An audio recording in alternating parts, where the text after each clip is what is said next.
What's going on there, YouTube, and welcome back to another comic book video. Okay, guys, so we are going to do a full story video. A full story video is when I sit down, take a bunch of videos that tell one overarching storyline and combine them together into one big video.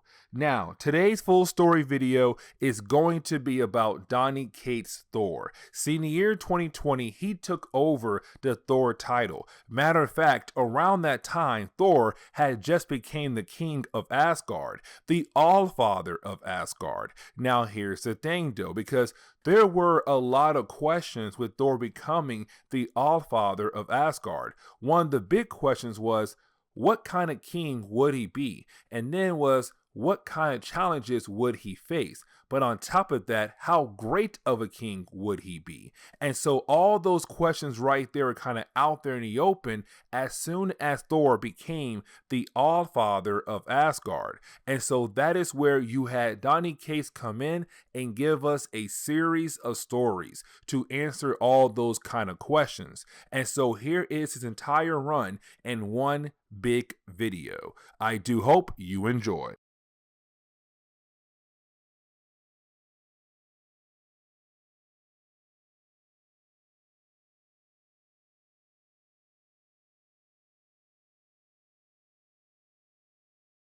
Now, when it comes to the first few pages of this book, it's really more of Marvel reminding us that this takes place right after War of the Realms, because we actually pick up with the hammer of Thor as the hammer travels across the different realms in the Marvel universe that are related to Asgard. And so with that being said, we have to remember that before this book came out, we had an entire Thor event that was called War of the Realms, which honestly, that event was huge. Not like, oh my God, it was amazing. More of like, there were a lot of content for that one particular event. But either way, though, that event ended. But of course, now there's peace across all the different realms. On top of that, Thor is actually King of Asgard. But we actually pick up with the hammer of Thor traveling between all the different realms to only appear on Midgard, of course, Earth, to help the Avengers out. Because right now on Earth, you have the Avengers actually fighting against some kind of monster. But Thor had basically sent his hammer to travel between all the different realms to only appear at Midgard at the very last second to basically go through the monster head to kill off the monster as a way to help the Avengers out. But at the same time, it's Thor kind of telling us he kind of feels bored. A tad bit, just a tad bit bored, because now he's King of Asgard now. And so after the monster is defeated, you do have Thor recall his hammer, and his hammer does come back over to him. Now, while his hammer is coming back to him, of course, the hammer goes back to Asgard. But this is Marvel kind of telling us or showing us or giving us a chance to see how Asgard is like being under Thor's rule, because now Thor is the one in charge. He's the one in charge of the kingdom of Asgard. Odin is no longer around. On top of that, we have to remember that Sif, Lady Sif, is now basically Heimdall. She replaced Heimdall, so now she controls the Bifrost. Of course, the Bifrost is a way for people to travel across the different realms that are related to Asgard. But right now, this is Marvel kind of showing us a few things, kind of reminding us that now Thor is King of Asgard and Sif is now basically Heimdall. She is the keeper of the Bifrost. Now, this is the moment we do actually see Thor go into his throne room, because now he has to get ready to address Asgard.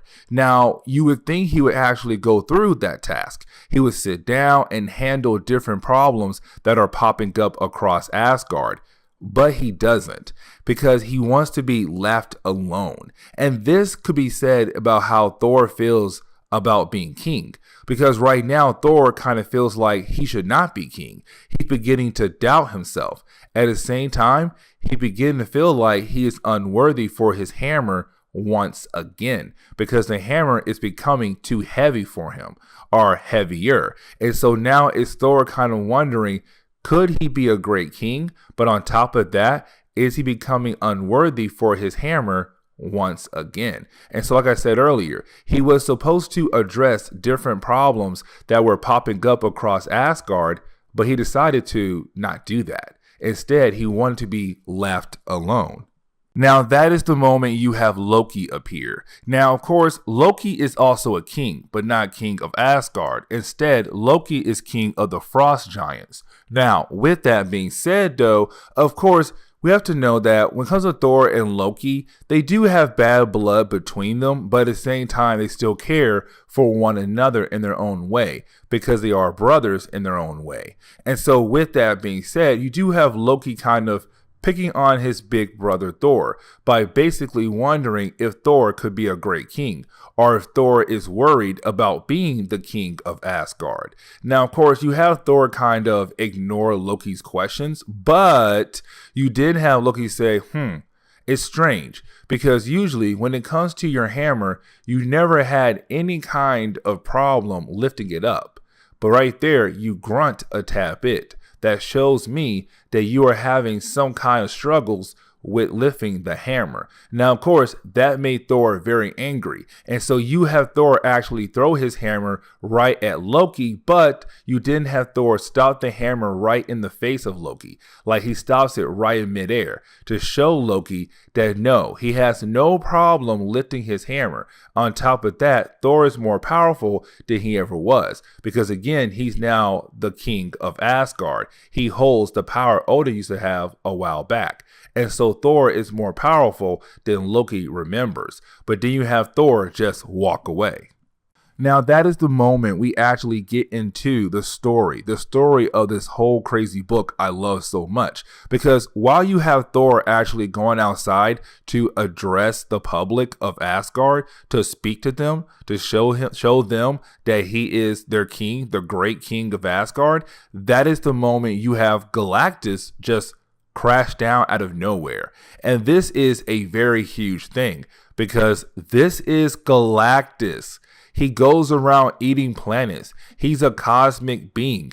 And so to see him just crash land right in the middle of Asgard, that tells Thor, hold up, that's Galactus. This only means one thing, trouble. Because Thor and Galactus have fought against one another for so many years in Marvel Comics, it makes sense for Thor to freak out and wonder if he should attack Galactus. Except when you have Thor go over to Galactus to get ready to actually attack him, you have Galactus begging for Thor to stop. And the reason why? Because it seems like Galactus had just lost a battle recently. He looks badly beaten. But of course, that is the moment you have Galactus tell Thor, the Black Winter is coming. And that right there, of course, is huge. Now, that is the moment we actually do pick up with Thor right now, calling in the past heralds of Galactus. Now remember, heralds are basically people who used to work for Galactus. And what I mean is that they would go around across the universe to find different planets for Galactus to eat. And of course, he would eat those planets to basically satisfy his hunger. Now, of course, the reason why Thor had called the past heralds here is because he's hoping they know what in the world is the Black Winter. Now, that is the moment you have the Silver Surfer appear. Now, remember, the Silver Surfer was the first herald that was introduced to us back in Fantastic Four books. But the reason why he's here right now is because he has the information that Thor wants to know about, which is that what is the Black Winter? Now, this is the moment you have the Silver Surfer say, do you know the actual origin of Galactus? Because when Galactus was a regular being, a regular man in a previous life of his, well, that life took place in the previous version of this universe.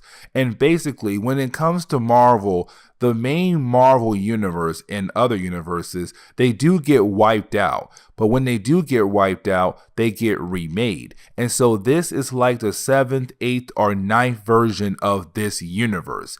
But what you have the Silver Surfer saying to Thor is that when it comes to Galactus and the previous version of this universe, universe, he was just a regular man. But in that previous version, it was wiped out by the Black Winter, and Galactus was the only one to survive the end of the previous version of the universe. But of course, when he came back into the new version, he came back as Galactus.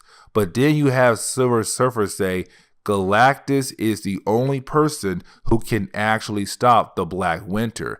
But to be able to actually do that, he has to find 5 key planets across the universe that will power Galactus just strong enough to stop the Black Winter. And so now it's Thor saying, okay, I have to help Galactus find 5 planets to eat those 5 planets to get their energy so that he'll be strong enough to actually stop the Black Winter. Cool, got a plan, let's do it. Now, of course, you do have Thor and the Silver Surfer actually go over to Galactus to tell Galactus, hey, here's the plan. Thor and I are going to help you find the 5 planets to eat those 5 planets to basically make you strong enough to stop the Black Winter. Now, this is the moment you actually have Galactus say, hey, before we do any of that stuff right there, I need to tell you the truth. And this right here is very important because you have Galactus say, when it comes to the Black Winter, when you actually look at the Black Winter, you actually see how you are going to die down the road. And Galactus has stared into the Black Winter twice. The first time when he was just a regular being, but of course that took place back in the previous version of this universe. But then he said, well, I looked at the Black Winter again, and I saw how I died this time. And well, of course, I died by the hands of Thor, meaning that when he looked at the Black Winter, he saw how he died, but he saw his death being done by Thor. And that is huge because now he is saying that Thor could possibly kill Galactus down the road because Galactus saw his death. But you didn't have Galactus say, that is the reason why I came here to Asgard. I didn't fall on Asgard by accident. I came here for a reason. Because if you're going to kill me, well, I want you to kill me by using my own power. Meaning that you have Galactus actually make Thor a herald. Now you have Thor being the herald of Galactus. So now Thor is even more powerful because Thor was a god already, but then he became the All-Father of Asgard. Now he gained more power from Galactus. This dude is a walking tank, and that right there is going to be very important for this storyline. But again, Galactus said Thor is supposed to kill him. Now, getting into the second chapter of this storyline, we are kind of left to believe that this is a planet that is being killed off thanks to the Black Winter. Now, I have a theory that this is actually an Earth that had the Justice League protecting it. Like this is a DC Earth in the Marvel universe that's being wiped out by the Black Winter. And the reason why, because you do have a sun god, I say Superman. You have an Emerald Light, I say Green Lantern. And then you also have a gold god as well, and I say it's probably Wonder Woman. But those 3 characters are trying to stop the Black Winter from wiping out their planet. But of course, the Black Winter is just destroying everything in its path. Now, of course, when it comes to the Black Winter, it doesn't have an actual form. Matter of fact, the only time you see a form of the Black Winter is when you actually look at it to see your death. But after you see your death, you do see a form, but that form changes per person. And so with that being said, there's no actual form of the Black Winter. And right now we saw that. It's just kind of like a winter storm, a black winter storm that's just going through the universe, wiping out planets left and right. And this one right here just got wiped out. But then we actually do pick up with Thor being the Herald of Galactus. Now, with that being said, though, you actually do have Thor right now and Galactus arriving at the first of 5 planets that Galactus needs to eat, because these 5 planets give Galactus a particular kind of energy, but that energy is going to help Galactus actually defeat the Black Winter. Now, with that being said, though, of course, when it comes to Thor finding out that there is life on this planet, you have Thor tell Galactus, no, people live on this planet right here. If you eat this planet, you're going to kill them as well. And so now Thor's new game plan is to have Galactus eat the other 4 planets, but not this one, and hoping that Galactus will still be strong enough to stop the Black Winter. But of course, Galactus is all like, you don't tell me no. I gave you the power of cosmic, so you do not tell me no. I am going to eat this planet because I want to. And so this actually does lead into a battle between Galactus and Thor, because right now Galactus wants to eat this planet, but to Thor, he wants to protect this planet. And so you have the 2 sides actually fight against one another. Now their fight is pretty cool, and you would think that Galactus should win the fight because he's more powerful than Thor. But here's the thing though, Galactus is still badly injured after fighting against the Black Winter earlier. On top of that right there, you have to remember, Thor has got really powerful. He was already a god, but then he became the All-Father of Asgard. On top of that right there, he was given cosmic powers thanks to Galactus. And so right now, he could technically go toe-to-toe with Galactus with all these different factors playing in. But of course, while you have Thor and Galactus fighting against one another, you do actually have the people who were living on this planet attack Thor. And the reason why? Well, you have Thor tell us why. What Thor says is that when it comes to this planet, they had no gods here to praise. And so when they see 2 powerful beings crash on their planet, they believe that this could possibly mean the end of their planet, which of course is true because Galactus is here to actually eat their planet. Now, while Thor is trying to get away from the people who were living on this planet, Galactus had already begun the process of actually destroying the planet, because Galactus wants to feed on this planet to make him more powerful enough to hopefully stop the Black Winter.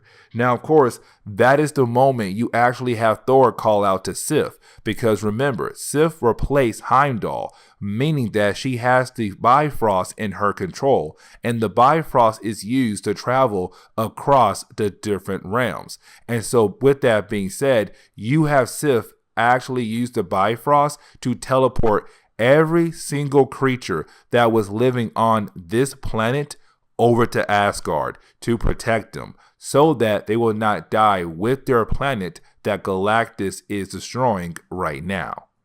Now, Thor was only able to save the lives of the people that were living on the planet, not the creatures like animals that were living on the planet. But of course, Galactus was able to eat that planet alive, and so now Galactus is even stronger than he was before. Now, of course, you have Galactus getting ready to actually attack Thor, but that is the moment you have a bunch of bombs just go off and hit Galactus on his back. And the question is, though, what in the world is attacking Galactus now? Because it's not the Black Winter nor Thor, it's somebody else.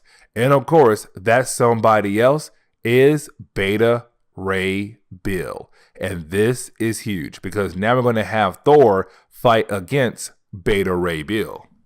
Now, the reason why you have Beta Ray here right now is because he wants to get revenge against Galactus. Because when it comes to Galactus, Galactus destroyed the second home world that belonged to the people of Beta Ray Bill. And so that is why he's here right now, getting ready to basically kill off Galactus or try to kill Galactus off. Now, on top of that, Beta Ray Bill also believes that there is a possibility that Thor is also corrupted by Galactus. And so this is really more of Beta Ray Bill saying, I am going to fight for you, brother, to make sure that you're okay. Because it seems like Galactus has corrupted you and also made you work for him. On top of that, I'm going to get revenge for what he did to my home world. Now, you do have Thor tell Beta Ray Bill, no, you're wrong.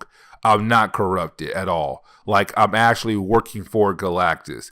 And so you have Beta Ray Bill attack Thor, still thinking that Thor is corrupted by Galactus, but then you have Thor just backhand Beta Ray Bill down to a nearby planet.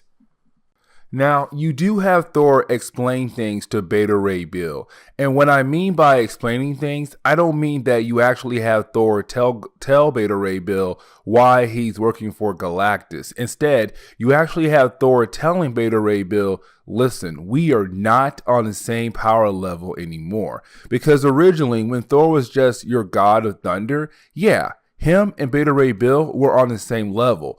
But of course, when Thor became King of Asgard, the All-Father, of course, Thor became stronger than Beta Ray Bill. But then you have to add the idea of cosmic powers also being added to Thor. And so Thor is even stronger than he ever was before this book or any book at all. And so right now, Beta Ray Bill does not stand a chance against Thor at all.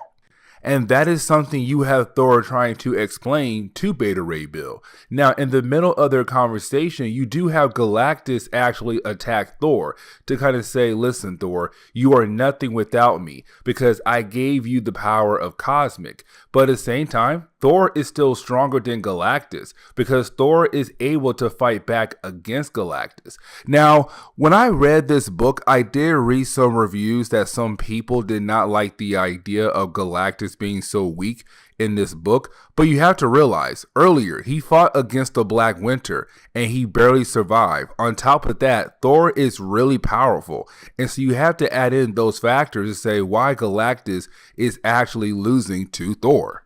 Now, of course, this actually does lead back into another battle between Thor and Beta Ray Bill. Now, of course, you do have Beta Ray Bill being able to go toe-to-toe with Thor. And honestly, I feel like I missed something because earlier, Thor was able to beat down Beta Ray Bill and told Beta Ray Bill we're nowhere on the same power level anymore. But right now, they're basically acting on the same power level to a degree. But either way, you do have the two characters fight against one another. Now, Beta Ray Bill is very upset with Thor because he knows that Thor is the god, or not the god, but the King of Asgard. And he feels like as a king, Thor should not be working with Galactus, that Thor should be sending in an army of Asgardians to deal with the Black Winter. But this is Beta Ray Bill not really understanding the full idea of the Black Winter. It's just him seeing Thor working with Galactus, and that makes him very angry. Now, for you new Thor fans out there who don't really know Beta Ray Bill was one of the first few people to be able to pick up Thor's hammer. And that was huge back in the early days of Marvel Comics. Because for years and years and years, it was just Thor was the only one worthy enough to pick up the hammer. But then Beta Ray Bill appeared out of nowhere and he was also able to pick up the hammer. Now, the reason why I'm mentioning this right now because you have Thor actually throw his hammer at Beta Ray Bill, but Beta Ray Bill was able to catch it, which of course does stop the hammer. Now, it does not mean the hammer belongs to Beta Ray Bill now. It just means that Beta Ray Bill is worthy to pick up the hammer. Now, with that being said, it's still Thor's hammer. And so you have Thor actually try to recall it back to him. Now, we need to jump back in the past one more time because I do want to explain something for you guys real quickly. It's all about Beta Ray Bill. Let me explain. So, Beta Ray Bill was one of the first few people able to pick up Thor's hammer, but Marvel couldn't have two people being Thor's. And so what they did instead was they basically had Beta Ray Bill get his own hammer. And so right after Beta Ray Bill had picked up Thor's hammer, Thor and Beta Ray Bill were transported back to Asgard, where of course Beta Ray Bill met Odin, and Odin gave Beta Ray Bill his own hammer, of course called Stormbreaker. And so with that being said, it led to Beta Ray Bill actually getting his own hammer and just being out there in Marvel Comics as a dude with magical powers from Asgard, but not being Asgardian. Now, of course, this actually leads up to Stormbreaker actually being broken. And what I mean by that is because a Beta Ray Bill will not let go of the hammer of Thor, you have Thor actually call Stormbreaker over, and you have Thor take Stormbreaker and smash it against his own hammer, which of course leads into Stormbreaker just breaking apart. And so now Beta Ray Bill no longer has a hammer, and that right there is very huge. Now, after that moment right there, you actually do have Thor asking Beta Ray Bill to just give up, to basically give up here and now, because now Beta Ray Bill no longer has a hammer to use. But here comes the problem though. Beta Ray Bill does not want to give up.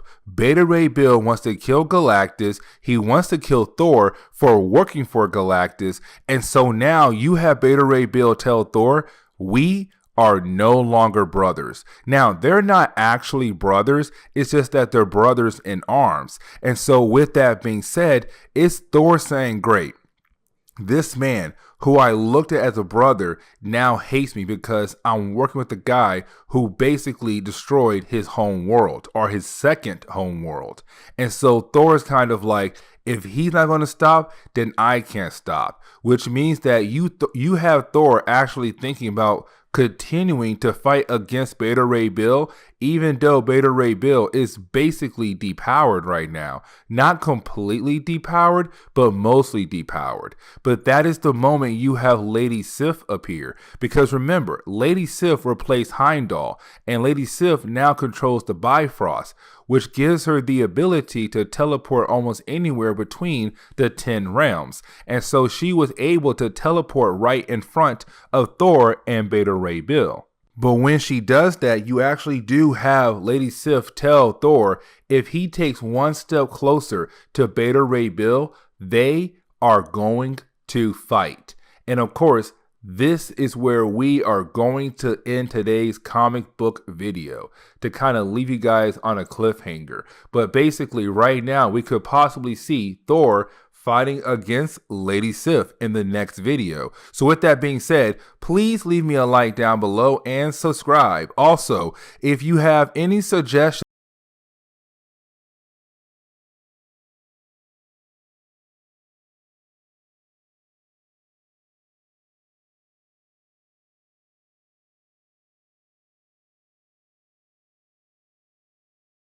getting into today's video, we actually do pick up with Thor getting ready to actually attack Lady Sif and also Beta Ray Bill. Now remember, Lady Sif is now really Heimdall in Asgard, because remember, Heimdall was the person who watched over everything over the 10 realms. On top of that right there, Heimdall was the person who actually controlled the Bifrost. But now Lady Sif is in that role. But of course, right now she's protecting Beta Ray Bill because she believes that Thor has gone mad. Now, of course, you have Thor trying to demand Lady Sif to get out of the way so that he'll be able to continue to fight against Beta Ray Bill. But of course, you have Lady Sif say no, because she is not afraid of Thor. Now, of course, when Thor heard her say no, that made him very angry, because he feels like as King of Asgard, the All-Father, he should be able to tell anyone anything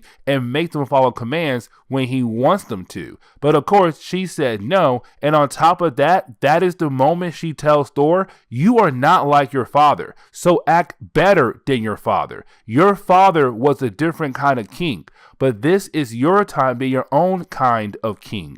And this is her saying, I am not afraid of you, but I'm going to tell you, you need to get better, act better, be a better king. Now, on top of that right there, you do have Thor actually try to throw his hammer at Lady Sif, and what she does is teleport the hammer away. Because with the Bifrost, she has that ability. She's able to teleport almost anywhere in the universe if she wants to. And of course, she can teleport other things anywhere in the universe or the 10 realms.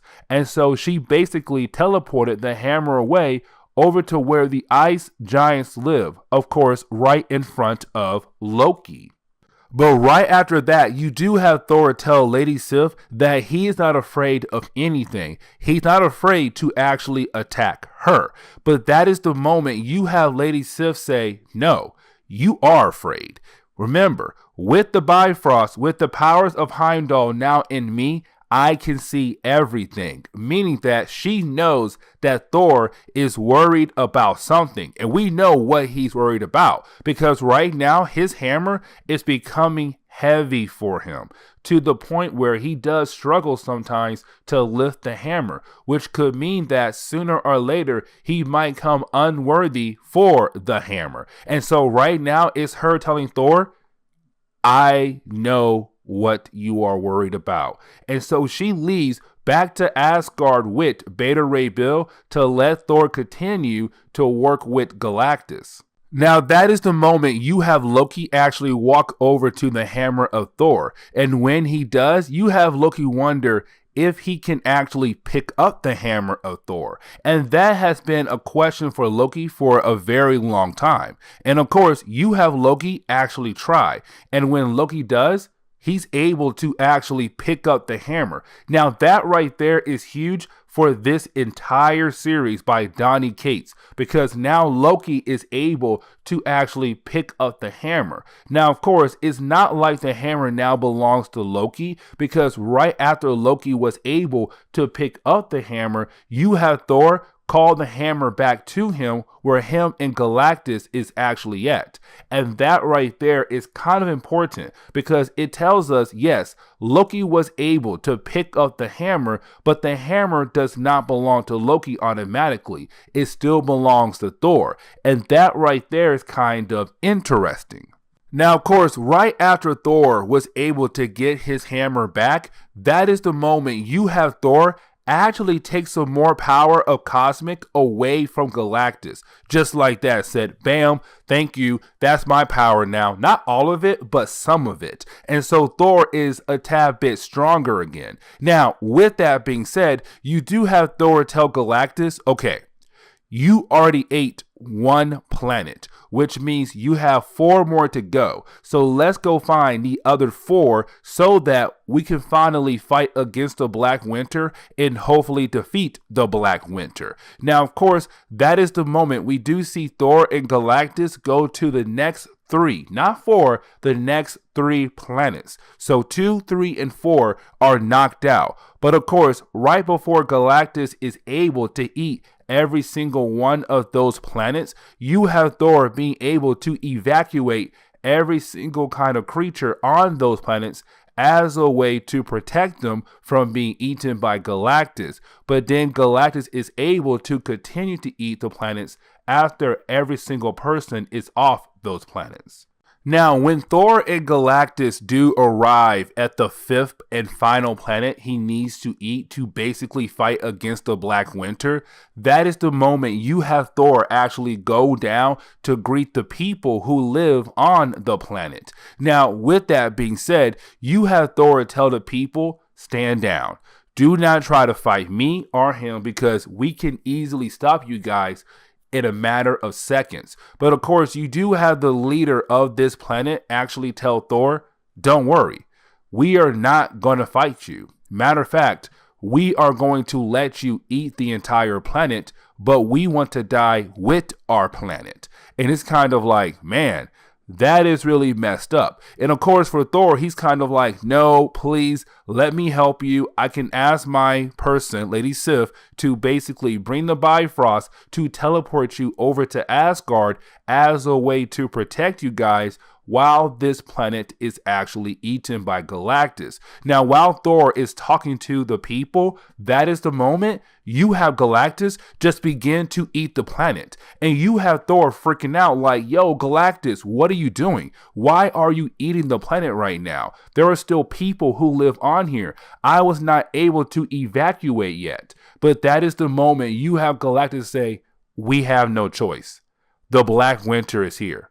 The Black Winter has arrived. And so the Black Winter and Galactus are both right now eating the same planet, which means that Thor has no choice but to go ahead and sacrifice the people on this planet to the Black Winter and Galactus so that Galactus and Thor can get ready to fight against the Black Winter. Now, you actually do have Thor cover up his eyes because he does not want to see that planet be wiped out by two powerful beings at the same time, because he knows there is no way possible to save everyone on that planet in time.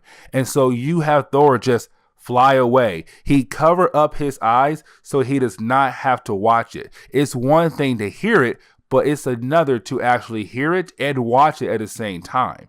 Now, right after that, you have Thor tell Galactus that Galactus will pay for his crimes. Galactus will pay for the death of all of those people who died on that planet. But you have Thor tell Galactus, not right now, because right now Galactus and Thor must get ready to fight against the Black Winter, because the Black Winter is here. And so now it's time, Galactus, Thor versus the Black Winter.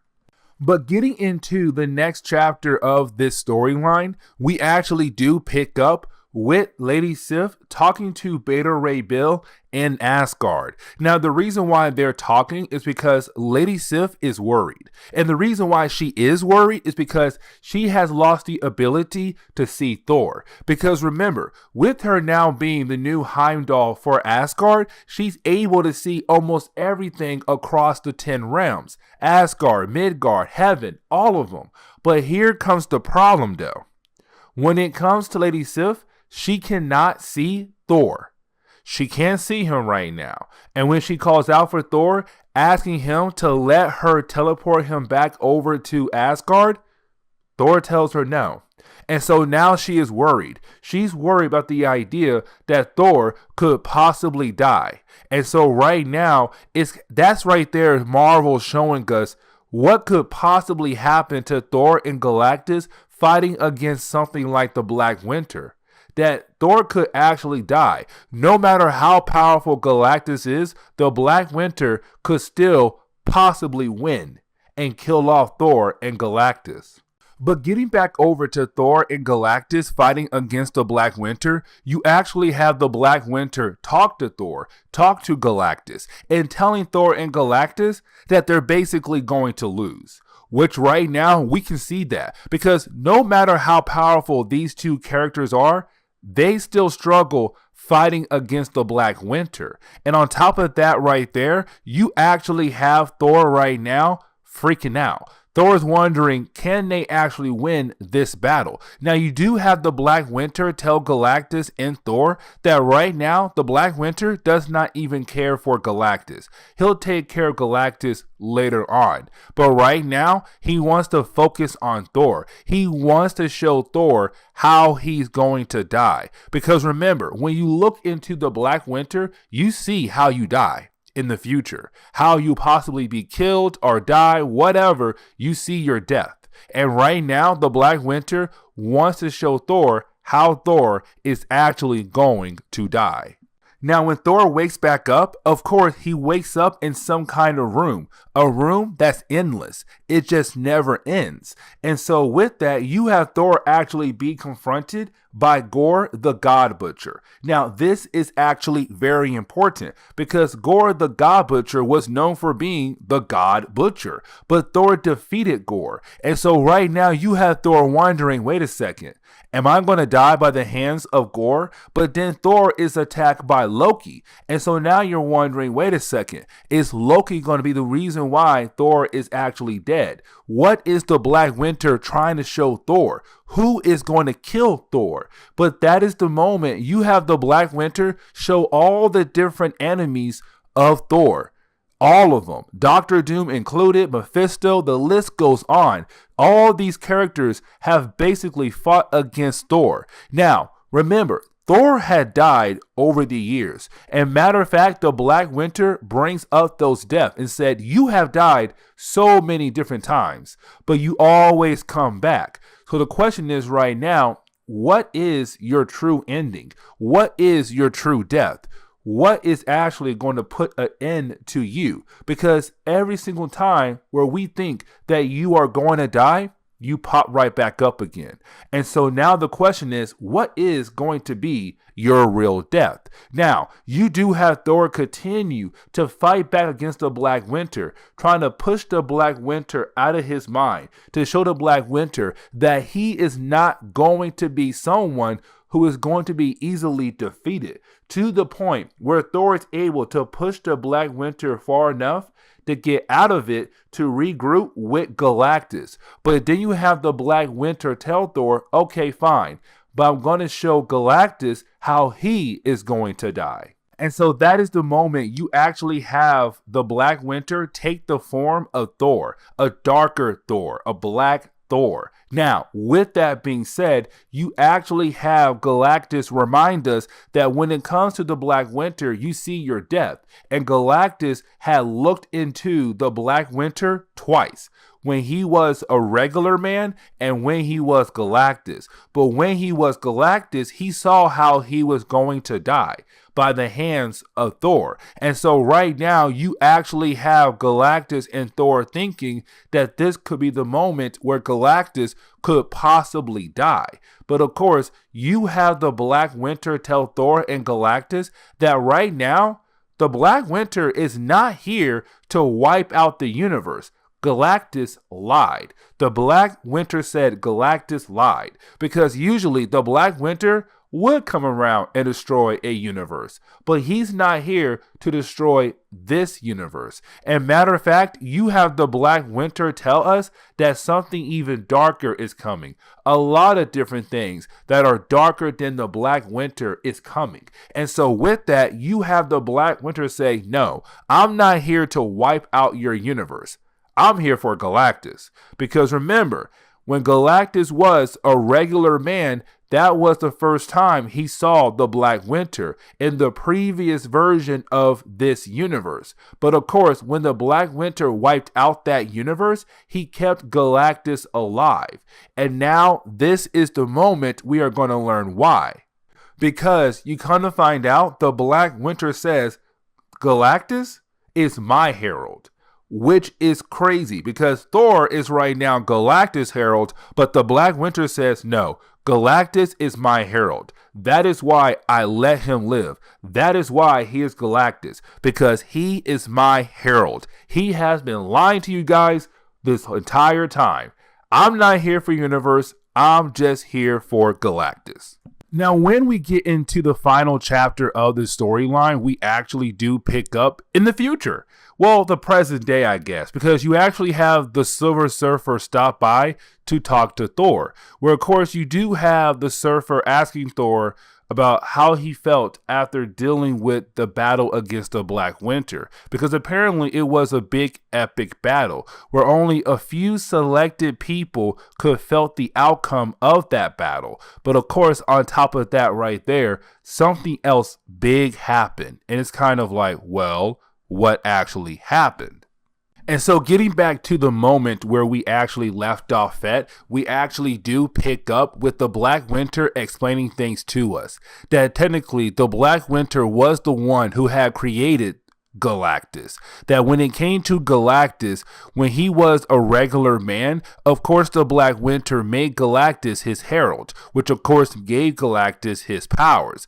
Now the thing was though, Galactus ran away, and Galactus ran into this universe. And so of course it's the Black Winter saying, I have been looking for you for eons, but I could never find you. But now I finally found you, and here you are in this doom universe. That keyword right there, doomed, because apparently the Black Winter knows that this universe is going to die.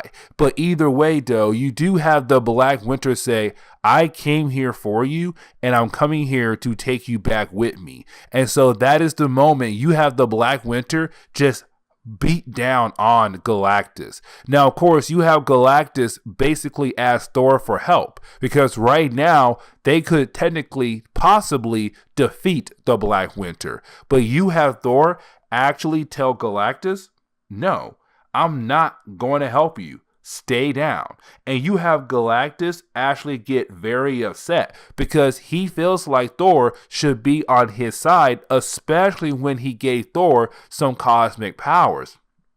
But of course, you have Thor say, no, you lied to me, so why would I actually help you? And so you have Galactus actually attack Thor. Now, you would think this would mean that Thor would lose to Galactus, because Galactus is more powerful now because he was able to actually eat those 5 planets. But Thor is still more powerful than Galactus. And the reason why? Well, let me explain. Thor is a god. Thor was given the power of the All-Father to him. On top of that, let's not forget Galactus did give Thor some cosmic powers. And so Thor is just been overcharged. He's too powerful. He's something that cannot be stopped so easily. And so right now you have Galactus not being able to actually win against Thor. Now remember, the Black Winter did say that Galactus is going to die by the hands of Thor. And so you would think that this would be the moment where we could possibly see Thor actually kill off Galactus. This could be a big moment, a huge moment, but it is not the moment, because even though you have Thor using all the powers that he was given to, all the powers that he was able to take away from Thor and strike down on Galactus, where you possibly think that Galactus is actually dead, Galactus is not. Galactus is defeated, but he is not dead. Now, that right there is very important. But you do have the Black Winter just reappear and say, good job, Thor. Good job. You handle Galactus. Now give him over to me. But you have Galactus tell the Black Winter, no, I will not give him over to you. And that is huge, because you would think that Thor would actually listen to the Black Winter, because the Black Winter is very powerful. The Black Winter was able to defeat Thor and Galactus. But you have Thor tell the Black Winter, no, I will not give him over to you. And the reason why? Because I can basically use Galactus as a bomb. And you're kind of like, wait, what? What do you mean as a bomb? And that is the moment you have Thor actually turn Galactus into some kind of bomb as a way to explode, as a way to kill Galactus, but to also kill off the Black Winter. And so you have a huge explosion where now Galactus is for surely dead. The Black Winter is most likely dead, but of course could possibly come back. But right before the Black Winter is able to completely disappear, you have one little small snowflake fall down, and Thor catches it. And when he does, Thor actually sees his death. And the question is now, what did Thor see? And so we do jump back into the present day. And when we do, we actually do pick up with Thor continuing to talk to the Silver Surfer. Now we kind of find out he did take the helmet of Galactus and made it as a kind of a trophy in Asgard. But that is the moment you have the Silver Surfer ask Thor, what did you see when the Black Winter showed you your death? And you have Thor give us a face that shows us that he is scared of what's to come. And that is the moment we actually see. It's Thanos. Thanos is back. And Thanos has his hammer. And Thanos also has all the Infinity Gems, or stones, in the hammer of Thor. And Thanos could possibly be how Thor and the rest of the Marvel Universe actually dies. But this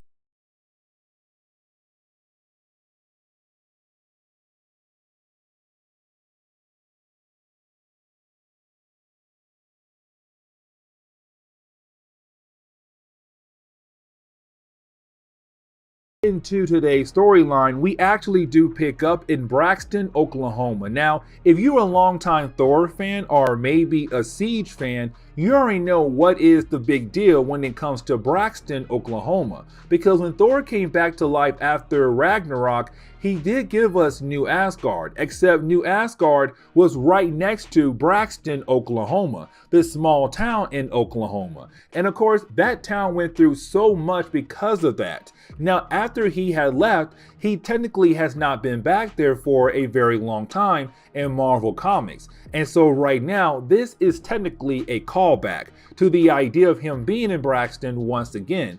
Now, we do pick up right now with a character known as Adam. And you have Adam right now just doing his job, because technically in the city, he's just your regular mechanic. Now, here's the thing though, because while you have Adam right now working on a certain car, well, that is the moment you have Thor's hammer crash into Braxton, but right next to Adam. And Adam knows, oh my God, this hammer belongs to Thor. Are we about to have more problems in this city because of him? Why in the world is his hammer here? But then he sees a message on the hammer to call a certain person. But then we jump over to Lady Sif. Now remember, Lady Sif at this point in Marvel Comics, she is technically the guardian of the Bifrost. She's right now the new Heimdall for Asgard. Now with that being said, with her being the new Heimdall or the new protector of the Bifrost, she does see everything across all different realms in Marvel Comics. And so of course right now, she's kind of asking Thor, why in the world did you send your hammer down to Braxton, Oklahoma? And why in the world did you write that certain number on the hammer? Like, what are you trying to do? Now, when it comes to Lady Sif, she has no idea that right now Thor is having some problems with his hammer. Now, Loki does know that because Loki caught it earlier in Volume 1, where he saw Thor having a somewhat hard time actually picking up the hammer, but no one else saw that. And so when it comes to Sif, she's kind of like, why in the world did you send your hammer back down to Earth, but of course Braxton, Oklahoma? And you have Thor say, listen, it's just me right now having some fun, but listen, I have to go right now because I have a meeting with someone very important.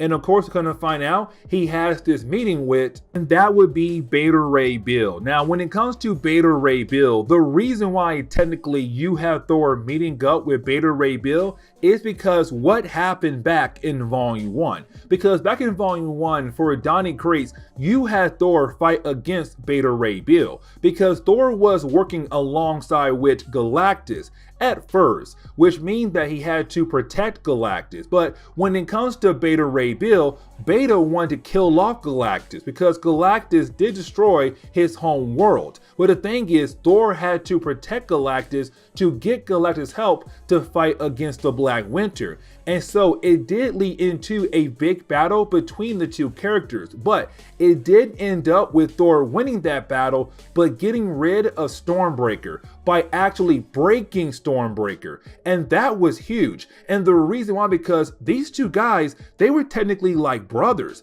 They were very close. But again, when it came to Beta Ray Bill, he truly believed that he was still on level with Thor. But the thing is, he's no longer on level with Thor because Thor is now the King of Asgard. He has so much more power now. They're no longer on the same level. Now, with that being said though, this is Thor right now trying to make amends with Beta Ray Bill, but at the same time asking for his help about the idea of Thanos. Because at this moment in Marvel Comics, to Thor's eyes, or his ears, sorry, not his eyes, to his ears, he heard that Thanos is dead. And so right now, he's very worried about the idea of Thanos coming back and basically killing him off. But then we jump back over to Braxton, Oklahoma. Now, when we do jump back over to Braxton, Oklahoma, we do pick up with Adam once again, and we kind of find out what number he had. It was actually Tony Stark's personal line. So Thor right now is being a jerk back to Iron Man. Now, the reason why he is being a jerk, because back in Volume 1, Thor did send his hammer down to Earth to help the Avengers fight against a powerful being. But right before Thor was able to recall his hammer, you had Iron Man write something on Thor's hammer. And so this is Thor right now just getting payback. And of course, you have Tony right now very upset about the idea of Thor writing down his personal phone number for almost anybody to get, and of course call up Tony just like that. And so this is right now Tony being very upset, but now wondering why in the world did Thor send his hammer back down to Braxton, Oklahoma. But then we jump back over to Thor and also Beta Ray Bill. Now when we do, this is technically right now Thor telling Beta Ray Bill that he's actually very worried about the idea of Thanos coming back to life. Now, you have Beta Ray Bill tell Thor, listen, you do not have to worry about that. And the reason why, because I made sure there was no way he'll be able to come back, because you have Beta Ray Bill tell Thor about the idea of Hela trying to bring Thanos back to life. But apparently Beta Ray Bill was able to actually stop that. Now, of course, we all know when it comes to Thanos, you never truly win against him. That you may believe that he is dead, or you may believe that he's gone for now, but he always finds a way back, which means that sooner or later he will be back. And of course, he might kill off Thor at the end of his return. And so right now, it's Thor saying, I need your help because Thanos might come back. And I want to make sure we're ready. And I also want to make sure that you have a weapon to replace Stormbreaker, because technically I did break Stormbreaker. Now, he does show Beta Ray Bill a bunch of different weapons that he could choose from. But then you have Beta realize that something is missing. The hammer of Thor. He's like, hey Thor, where's your hammer at? Like, matter of fact, where in the world is it? It should be always next to you. And of course we know it's right now down in Oklahoma. But then we shift our focus back over to Braxton, Oklahoma. Now when we do see Iron Man Adam right now kind of expecting the hammer, looking over it, trying to figure out why in the world did Thor send the hammer down to Earth. Now Iron Man does put a force field around the hammer and Adam and him to kind of keep other people away. But at the same time though, you have Iron Man right now very confused about the idea of why Thor did that. But while we're focusing on Iron Man and also Adam, you have Thor still talking to Beta Ray Bill and telling Beta, listen, what happened was the hammer, I feel like I'm no longer worthy for it again. I am unworthy for my hammer once again, because ever since I took the throne, it began to feel heavier to me. But here's the problem though. For other people, it got a whole lot lighter, meaning that there are more people out there who are more worthy than Thor who could actually pick up the hammer. Now, with that being said, while you have Thor actually telling Beta Ray Bill all of that, back on Earth in Braxton, Oklahoma, you have Adam being able to pick up the hammer because Thor put another message on the hammer to see if anybody could be worthy for the hammer. And as soon as he wrote that message, Adam grabbed the hammer and he was able to pick up the hammer and became worthy. And so he became the Thor of Braxton, Oklahoma. And so when we jump into the second chapter of this storyline, we actually do pick up with a new concept with the idea that there is this book. And when it comes to this book, apparently this book holds a lot of different stories that Asgard has gone through. Now, with that being said though, this book is so special that you had young boys who were technically destined to become kings try to read the book to see all the different kind of stories it actually contains. Now here's the thing though, because every single young boy that was destined to become king down the road that tried to read the book, unfortunately couldn't read the book. And the reason why, because to be able to actually read the book, you had to be king. And so when it came to Thor, when he was a young boy, he was unable to actually read the book. But once he became king, he was able to read the different stories about the ideal things Asgard has gone through. But at the same time, he also read different chapters that Asgard could still go through in the near future. And some things he haven't read yet because he has not been able to get into that deep of the book yet. And so, of course, there are some things in the book that warn current kings what could come down the road for Asgard in the near future. And so then we jump back over to the present day. Now, when we do jump over to the present day, we actually do pick up right now, technically with Iron Man trying to get the hammer away from the people of Braxton, Oklahoma, but especially Adam. Now, with that being said, Iron Man is having a hard time doing that because you do have a crowd of people who want to know more about the idea of Adam right now being the Thor of Braxton, Oklahoma. Now, of course, that is the moment where you do have Thor arrive. Now, when Thor does arrive, this is him right now saying, you know what? I have seen enough, and now I know more about what in the world is going on with my hammer. Now, honestly, he hasn't learned everything yet, but he did learn a little bit more about the idea of what's going on right now with his hammer. But either way, it's him right now saying, you know what?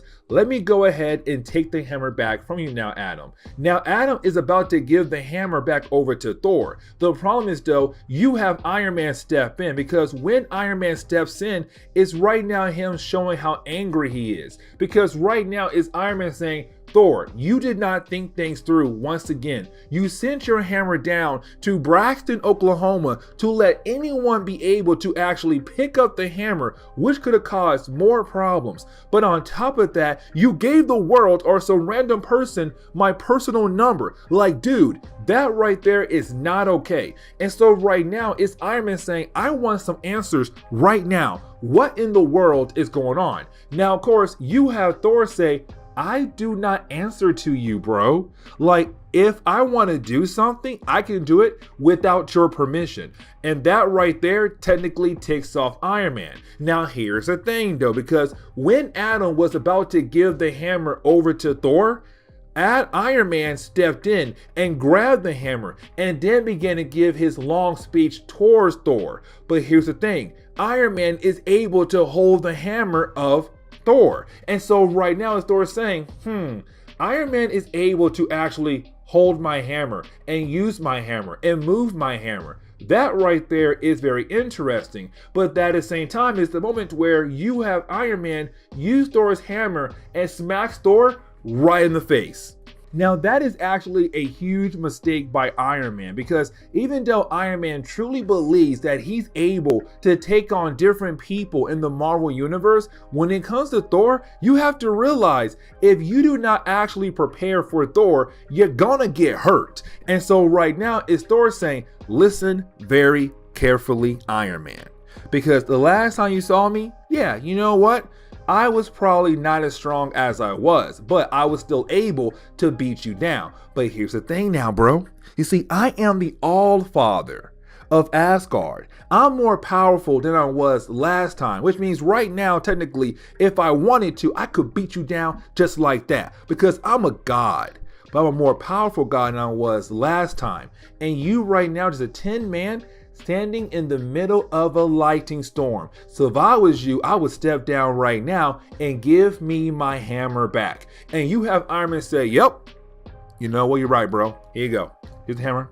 Take it. We're good. I'm sorry. I messed up. Listen, I'll go ahead and back off now. Now, once you have Iron Man realize that technically he had messed up, you did have Iron Man try to give Thor some good advice in saying, listen, man, you and I and other heroes, we have been doing this for a very long time. But maybe what you need right now is to take a weekend off. Relax. Ease your mind a tad bit. Now, this right here is going to be replaying in the mind of Thor for a good period of time, because right now it's Thor saying, maybe that's what I need to make sure I'm still worthy for my hammer.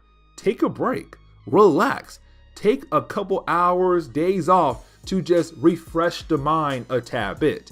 Either way, you do have Iron Man leave, and then you have Thor say, okay, now it's time for me to handle another problem, which is Adam.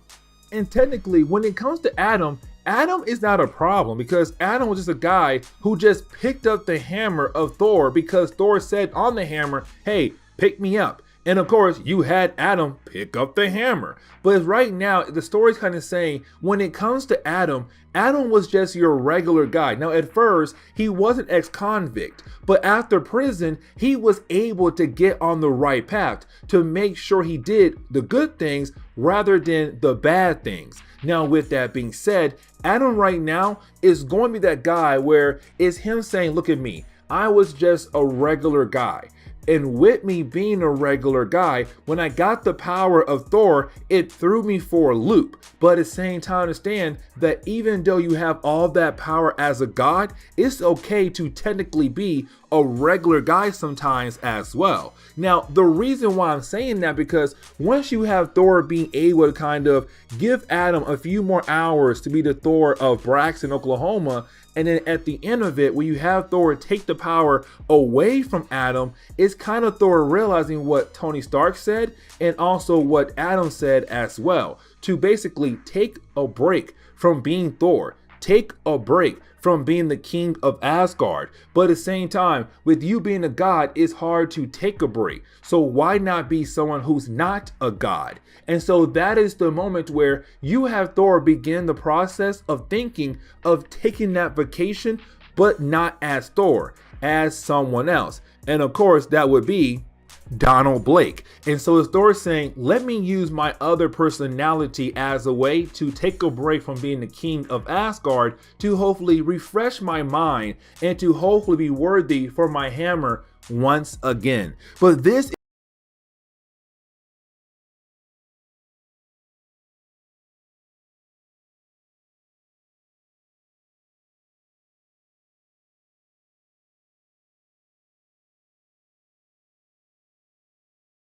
What's going on there, YouTube, and welcome back to another comic book video. Okay guys, so we are going to continue our coverage over Donny Cates Thor, and we actually pick up with the second half, or technically the second story to volume 2 of his run, where we actually do pick up with a 6-part storyline known as Prey. Now this storyline right here, guys, is actually pretty good. I mean, y'all, it's actually a really good book. Like, Donny Cates, man, you did one heck of a storyline. But technically, this book right here is all about the idea that Donald Blake, the other persona of Thor, comes back, but comes back for vengeance and goes after other creations of Odin. Yes, you heard that right. Donald Blake comes back and goes after other creations of Odin.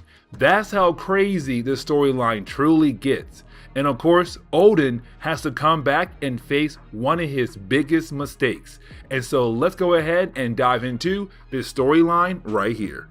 And so the opening pages of this book does a great job to remind us who is Donald Blake. But at the same time, it does a great job asking us, where does Donald Blake go when Thor is in control of the body?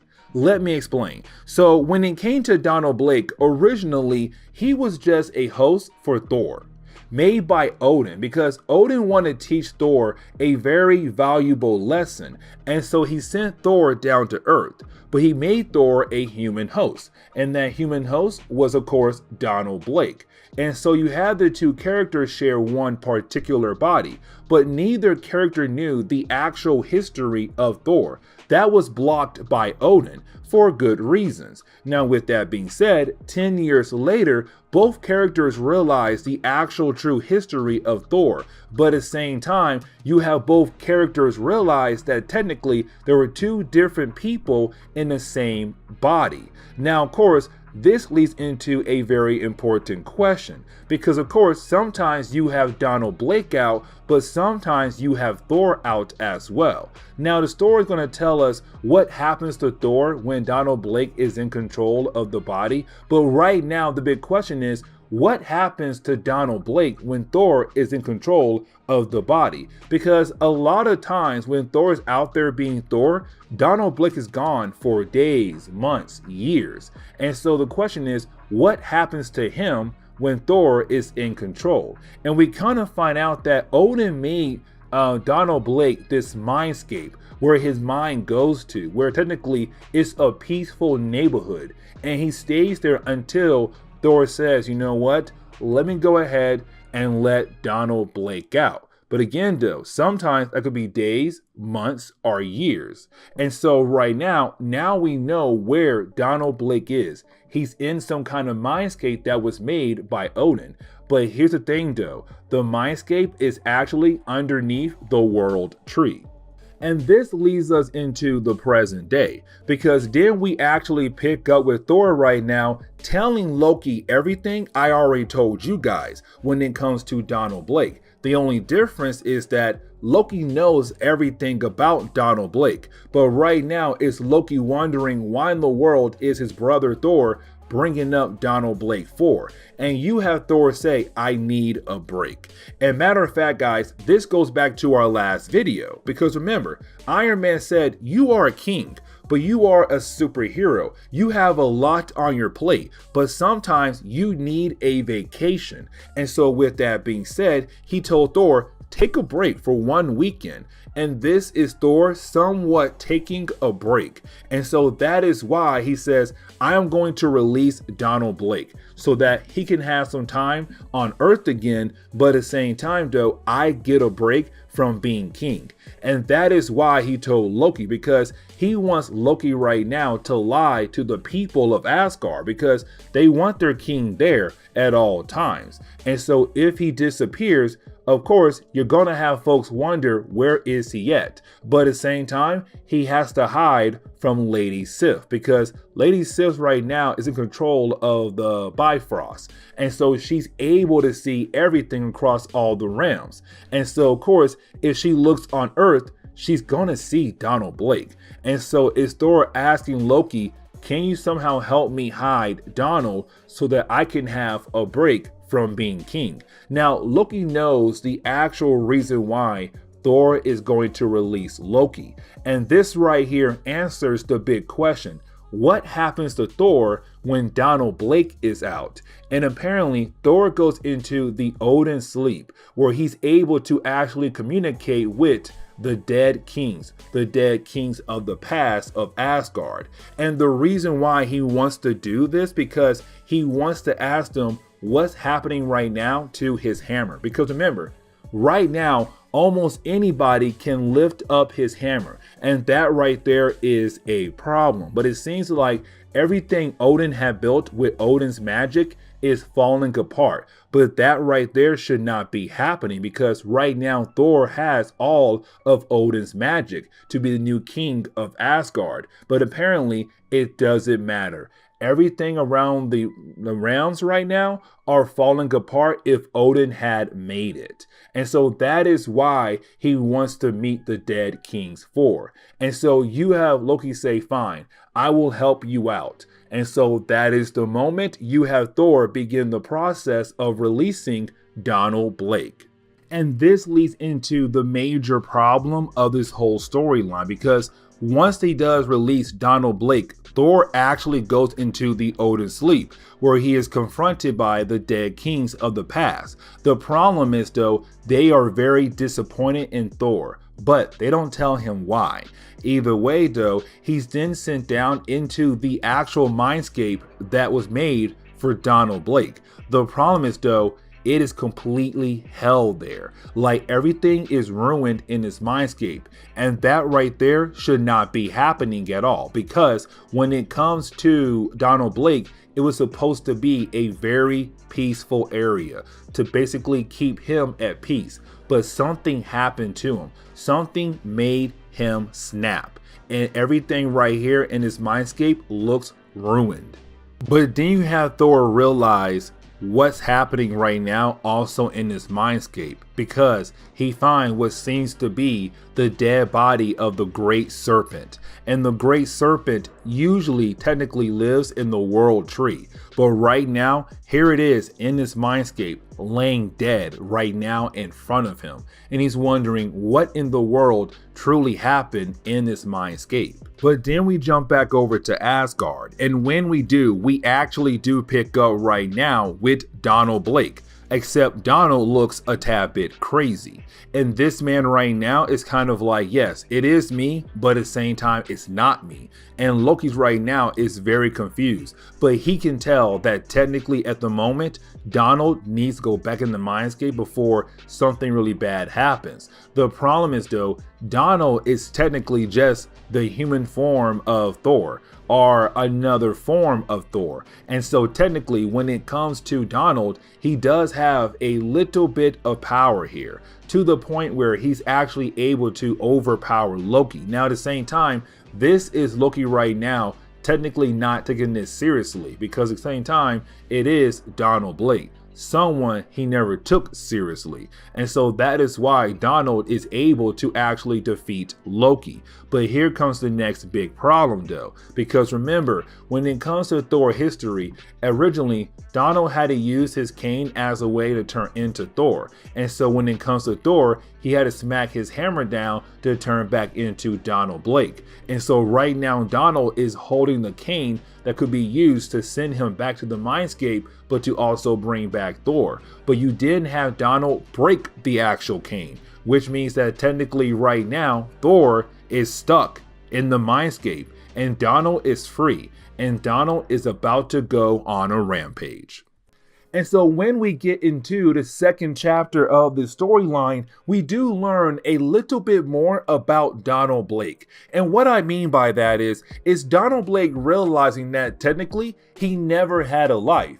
Let me explain, because when it comes to Donald Blake, he just thought that he was a host for Thor, meaning that he still had a life, it's just that his body was being used by Thor. But now he realized that technically he was a creation by Odin. He never had a life. And so all those different things he remembered that took place before Thor, they were never real. And so now this is Donald saying, everything I thought I had in my life is a big fat lie. All my goals I had in my life was a big fat lie. And so right now, this is technically Donald saying, I am going to go around and destroy everything that Odin had built. All the different things he had to use with magic, I am going to ruin everything, including Asgard itself. And so that is the moment where you technically have Donald be confronted by Lady Sif, Beta Ray Bill, and also Volstagg. Now, when it comes to this battle though, here's the thing. Donald Blake was created by Odin, and that's the entire point of this storyline, because with him being made by Odin, that means Donald does have some powers of his own that technically he can use right now as a way to fight against them. And so right now, even though these three characters are technically great warriors of Asgard, this is Donald Blake, who's technically on the same level as, you know, the old school Thor before he became King Thor. Either way right now, Donald is still a very powerful threat. And so with that, he was able to take down Beta Ray Bill, take down Lady Sif, but to also take down Volstagg as well. Just like that. And matter of fact, you have an army of soldiers that belong to Asgard just run in there and try to fight him as well. they're all defeated by Donald Blake to show us how powerful he actually is. Now, with that being said, he does get his hands on Lady Sif's sword, and that right there is actually a huge problem. And the reason why, because her sword has the ability to use the Bifrost, which means that she is able to teleport almost anything in the 9 realms. And so what he does next, he teleports Asgard somewhere else, but then he teleports our 3 heroes somewhere else instead of staying on Asgard. And we kind of find out that technically our 3 warriors were teleported over to the Dimension of Blood. Now, I'm not going to sit here and try to dive into the whole Dimension of Blood, but all you know that right now our heroes are technically stuck, because without Lady Sif's sword, they're unable to actually teleport out of this realm. And so right now they have to find a different way out of there. But you also have Sif wondering, where in the world is Thor at? Because technically right now, this is his fault. Well, also Odin's fault, but also Thor, because Thor's the one who had released, of course, Donald back into the real world. But then we jump back over to Thor. Now, when we do, is Thor right now meeting up with the World Serpent right before he actually dies in this storyline. Now, with that being said, this section right here is going to focus on Thor, but then begin the process of also focusing on Donald Blake. And at the end of chapter 2, we're going to see Donald Blake see an old friend. Either way right now, when it comes to Thor right now, going over to, of course, the World Serpent, he's wondering what happened here in this mindscape. And you have the World Serpent tell Thor it was all his fault. Not Thor, but the World Serpent. And what I mean by that is the World Serpent came to the mindscape and tried to use Donald Blake as a pawn, as a way to get back to the Asgardians, to kind of hurt them a tad bit by saying, listen, Donald, you're not real. Matter of fact, you're not even a human being. And on top of that, this mindscape right here is not even a real neighborhood. That technically you are just a pawn being used by Odin. Now, once he found out about that, that right there broke Donald Blake. But you also have the World Serpent tell Thor that, hey, listen, when it comes to Donald Blake, because he was created by Odin, he does have some powers of Odin inside of him.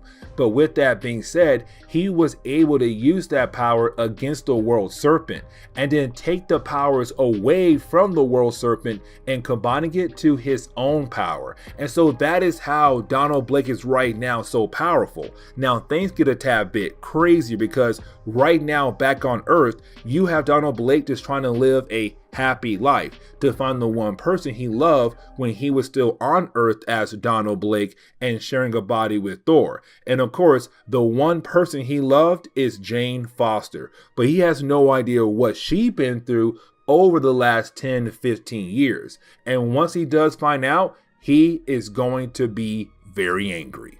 And so when we jump into the 3rd chapter of this storyline, we actually do pick up right now with Donald and Jane having dinner with one another. Now, when it comes to this dinner though, it's really more of Donald right now trying to reclaim the lost love that him and Jane had. Because when it came to Jane, she fell in love with Donald and Thor at the same time.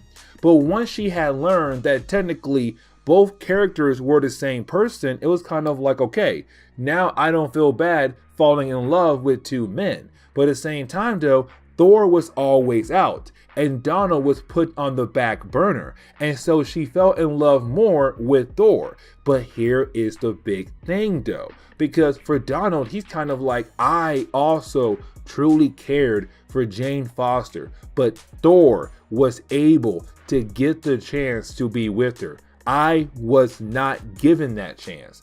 And so it's him right now trying to get that chance with her to kind of rebuild their love all over again.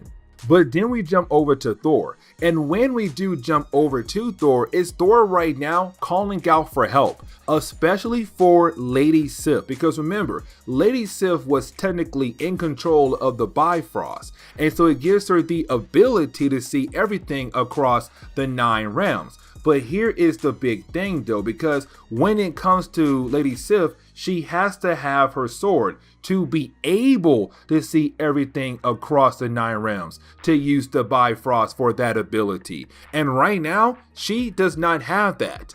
Donald Blake has it right now. And so unfortunately for Thor, he's calling out for help, but unfortunately, she cannot help him at all because she can't even see him down here. Now, here's the thing though, because then he is confronted by the Chaos God. And guys, I am going to butcher his name really bad, so please forgive me. And his name is Ratatursker. Yeah, that's kind of hard to say, so I'm gonna call him Chaos God. And honestly, if you do get mad at me for saying the name wrong, guess what? I'm sorry, it's a hard name for me. Moving on, but when it comes to the Chaos God, this squirrel-like creature, he's kind of like, listen, the reason why no one can hear you right now because Asgard, for one, has been moved, but your friends, they're also somewhere else as well. And so technically, you're just stuck here, my dude, until someone is able to find a way out for you, or you find a way out for yourself.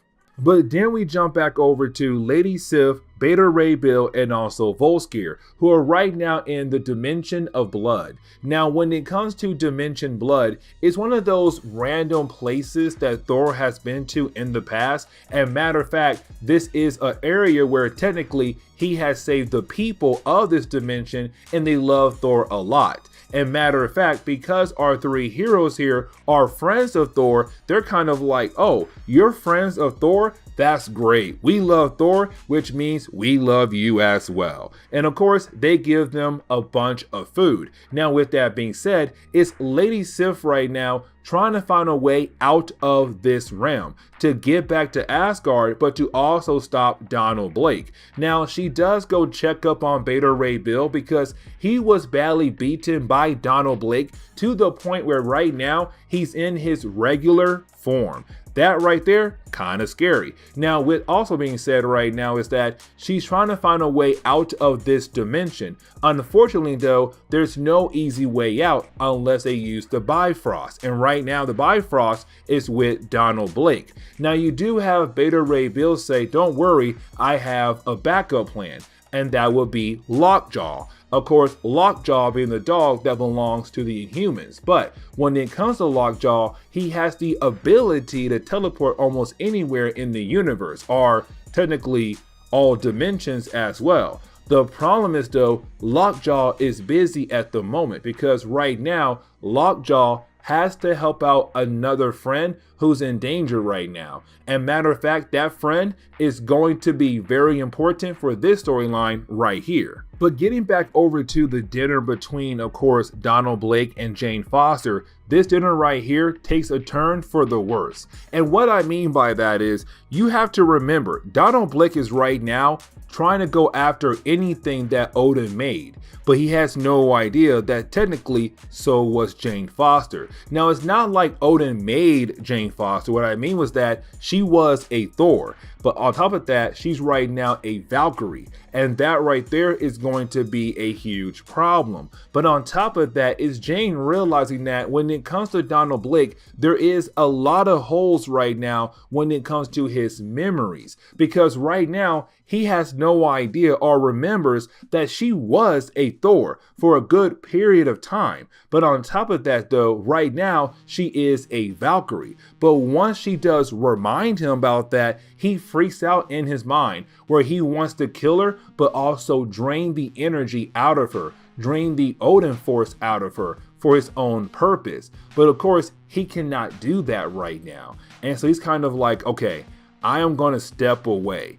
Now, here's the thing, because she did say, I used to be a Thor, but she did not say I'm now a Valkyrie. And so of course right now for Donald, he's kind of like, okay, you used to be a Thor, which means you no longer are a Thor, which means you no longer have Odin's magic. That's okay, I'll just leave. But she's now wondering, why did he just walk away for? Now, a couple hours do pass by, and matter of fact, you do have Jane Foster go back to her job, which unfortunately, she works at the morgue. But this is going to be a very sad moment. And the reason why, because when she walks in, her boss tells her, unfortunately, a new body came in. And this body is a friend of yours. And that right there is kind of scary, because we already know it had to be Donald Blake who did something to her friend. But the question is right now, who did he kill? And why did he kill that person off? And we come to find out that he had killed off, of course, Roger Red Norvell. And Roger Red Norvell was one of the many people who was a Thor over time. And so now it seems like technically when it comes to Donald Blake, he's going after different people who used to be Thors over time. And of course, he already went after one particular person, and that would be Roger Red Norvell, who was a Thor way in the past, but now he's dead. And so is Jane realizing, oh my God, this had to be Donald Blake. What is he doing right now? But then we jump over to Donald Blake. And when we do, we kind of find out who is Donald Blake after this time. And we kind of find out who is the person that Lockjaw had to go save from Donald Blake. And we kind of find out it, of course, is the Frog Thor, better known as Throg. Of course, you take Frog and Thor and combine it together and you get Throg. Now, I am not going to sit down here and try to explain the whole history of Throg. Just know that he technically has been around for a very long time in Marvel Comics, but only recently he became a Thor. Either way right now, it's technically right now Donald Blake going after Throg, because again, Throg is a Thor, which means he was created by Odin as well in some kind of way. And so this is Donald saying, I'm going to kill you because you are made by Odin, but then I'm going to absorb your powers as well to make myself stronger.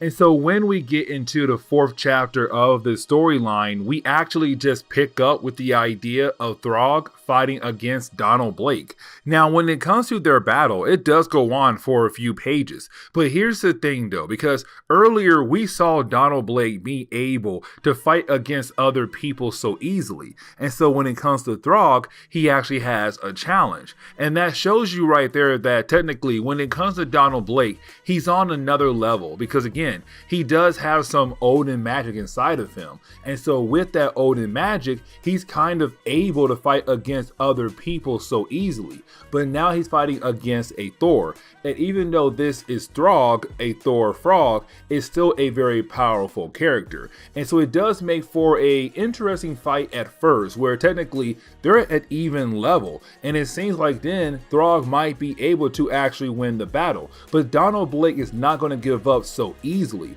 But while the fight goes on, you actually do have Donald Blake lose to Throg. You're like, okay, so this should where the story should end, right? Because technically Throg just defeated Donald Blake.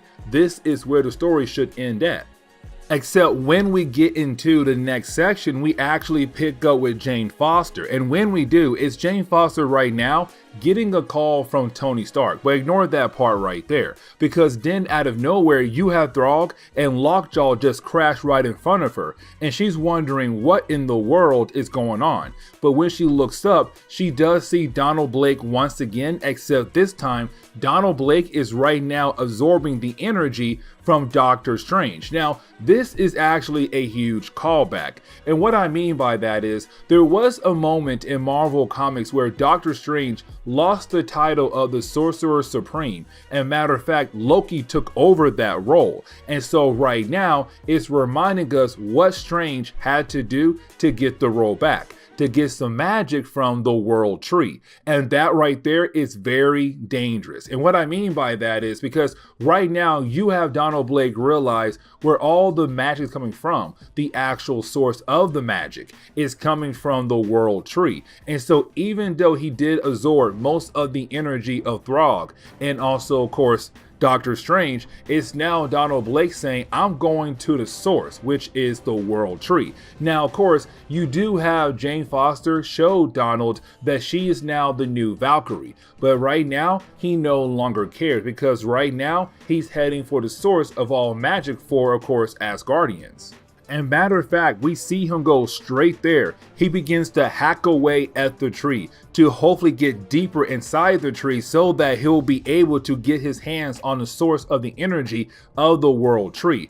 But every single time he hacks the tree bleeds. The sap comes out, and the sap goes down into the mindscape, which of course tells Thor something is happening right now to the world tree. And it seems like maybe he'll be stuck in the world tree or in the mindscape because right now Donald Blake seemingly is about to destroy the actual world tree. But then we have to jump back over to Jane Foster, because when we do, she realized what she has to do now, because she realized that Donald Blake is getting stronger and stronger to the point where now he's heading to the source of all Asgardian magic, the world tree. And if he is able to get his hand on the actual source of the world tree, he'll be unstoppable, which means that now she needs the help from the person who had actually created, of course, Donald Blake.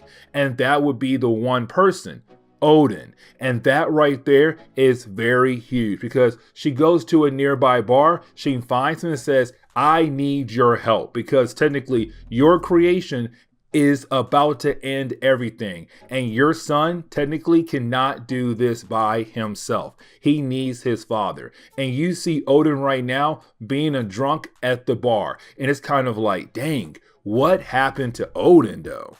And so when we jump into the 5th chapter of this storyline, we actually do pick up with a reminder of what happened to Odin after he had stepped down. That apparently him and Freya technically went across to the different kingdoms across the 9 realms as a way to rekindle their love, because their love was lost.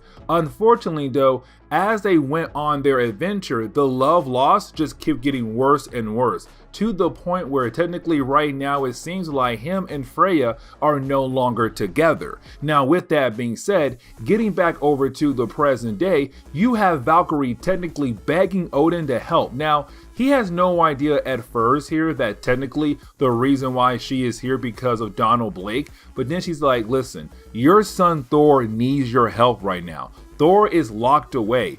Thor cannot do anything at all because of Donald Blake. Donald Blake knows everything now, Odin, and that is a huge problem. So I need your help here. And as soon as she does smack him one time right in the face, but also explain what's happening right now, is Odin realized that technically he needs to step in, because this was his creation, and right now his creation is about to ruin everything when it comes to the 9 realms, because Donald Blake is attacking the world tree at the moment, trying to get a source of the world tree. But then we jump back over to Dimension Blood, where we actually do pick up right now with Lady Sif, Beta Ray Bill, and also Volsteer. Now right now you have the 3 characters still hanging out in Dimension Blood, but of course they cannot get out of there. And so right now you have Beta Ray Bill actually collecting a whole bunch of weapons. Now for Lady Sif, she's very upset with the idea that he is even doing that. And the reason why, because she's kind of like, if we cannot get out of here, then what's the point right now of collecting weapons? But for Beta Ray Bill, he's like, listen, sooner or later, we're gonna find a way out of here. But when we do, we have to be prepared for battle against Donald Blake. You saw how powerful he was. Now, that is the moment where you do have Doctor Strange appear with Lockjaw and Throg, where of course they came here to give our heroes a way out of Dimension Blood. But right before they all leave, well, that is the moment you have Loki reappear. Now remember, when it comes to Loki and Strange, they technically do not like each other at all, especially because Loki was the Sorcerer Supreme for a short period of time in Marvel Comics, and that really did bother Strange very much. But either way, Loki right now is technically a good guy, and so Strange has no choice but to help out Loki, because they need all hands on deck right now to actually deal with Donald Blake. And matter of fact, that does lead us right over to the big battle between everyone against Donald Blake. And right now it's him trying his best to fight against every single one of them.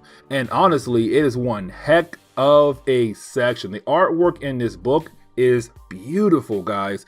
Either way right now, it's Donald Blake still thinking that he can still win this battle, because technically he is stronger than most of these characters right now, really all of them. It's just that there's so many of them, it's an unfair battle for him.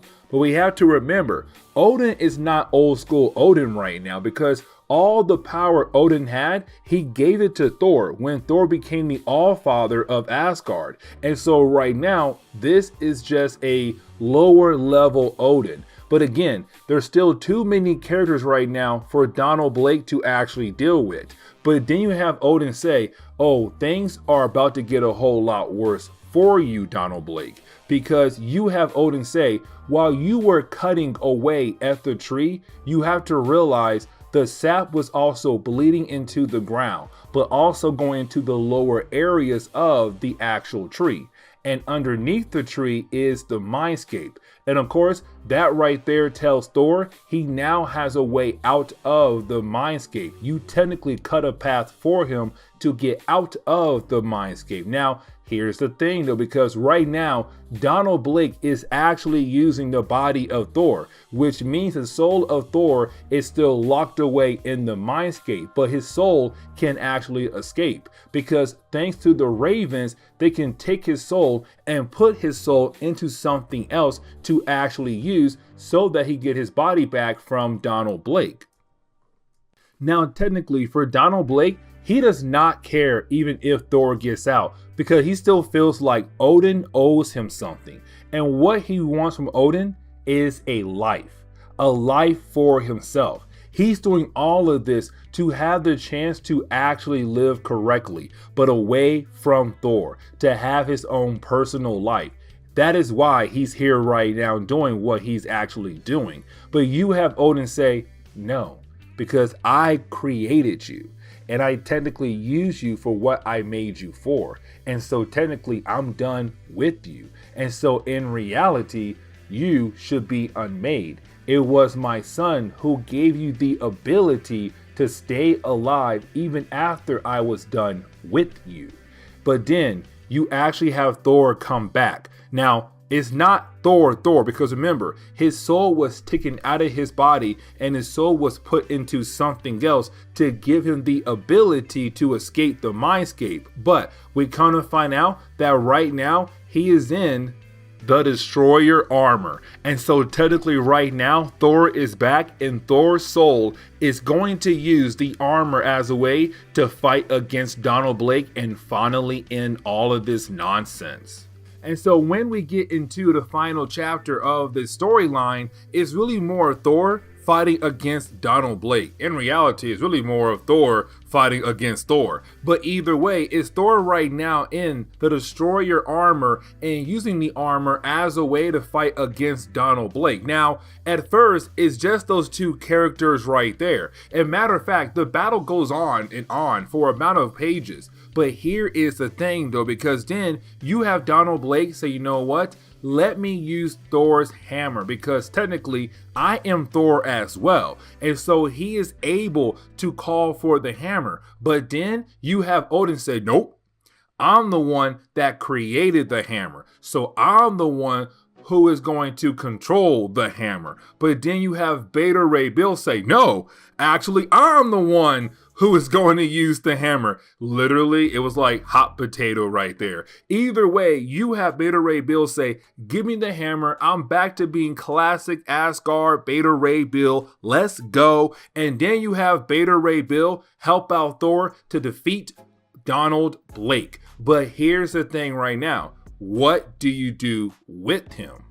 And so you have Odin think that he has the right to actually decide what happens to Donald Blake, because technically Odin was the one who had created Donald Blake. But then you have Thor step in and say, no, you do not have that right at all, because technically, even though you did create him, I am the King of Asgard. And so thanks to Loki being able to restore the cane that Donald Blake used as a way to trade places with Thor, Thor was able to come back in his own body again. But now the two characters are in two different bodies. You have Thor and you have Donald Blake. But you have Thor say, no, father, because you are no longer King of Asgard.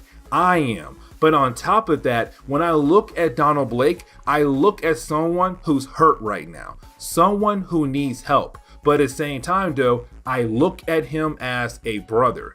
But he reminds me of Loki. And with that being said, I have to teach him, like I taught Loki, that technically being a bad guy is not the right thing to do. But on top of that, family is stronger when they work together. And so you have Thor right now saying, I'm going to beat you down a couple more times, but after that, I'm going to lock you away. And matter of fact, he asked Loki, can you please take care of this mess right here? And you have Loki say, yes, I will take care of it. But at the same time, though, this is Loki right now saying, oh yes, for sure, I will definitely take care of him and make sure he pays for what he has done to all of us in this crazy storyline. And basically, the book ends with Loki taking Donald Blake and putting him inside some kind of dungeon where technically he'll be tortured by some kind of snake. But technically right now is Loki saying, Donald Blake, you wanted to be a real man? Well, guess what? You're now a god. You're now the god of lies. Now, for me personally, this exactly means that technically with Donald Blake being made by Odin, but at the same time being used as a being of lies made by Odin, that right now it gives Donald Blake the right to become the god of lies. But either way right now, you now have Donald Blake in his own body, but technically locked away in a dungeon in Asgard to come back sooner or later to cause more problems for Thor and the rest of the Asgardians. But this is where we are going.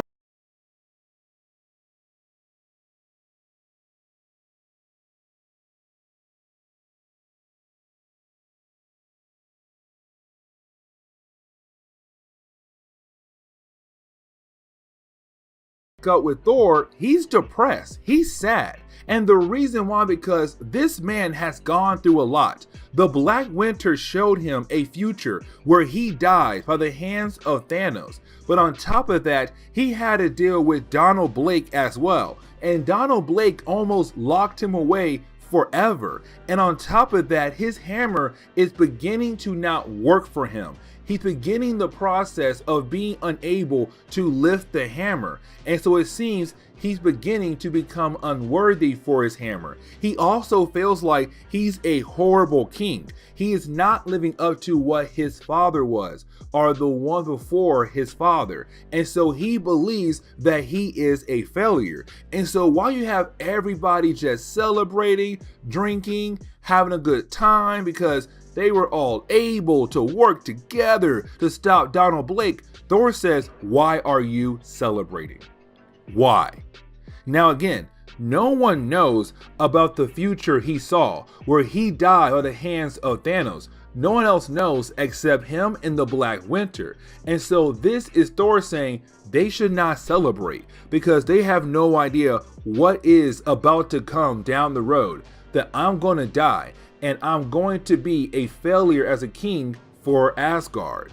But after that outburst, you didn't have Thor go to his room. Now, when he does go to his room, he does see his hammer. And this is him saying, how bad has it gotten? Because throughout the run of Donny Cates, each story is getting harder and harder for him to be able to lift the hammer up. And so it's him saying, how bad has it gotten now?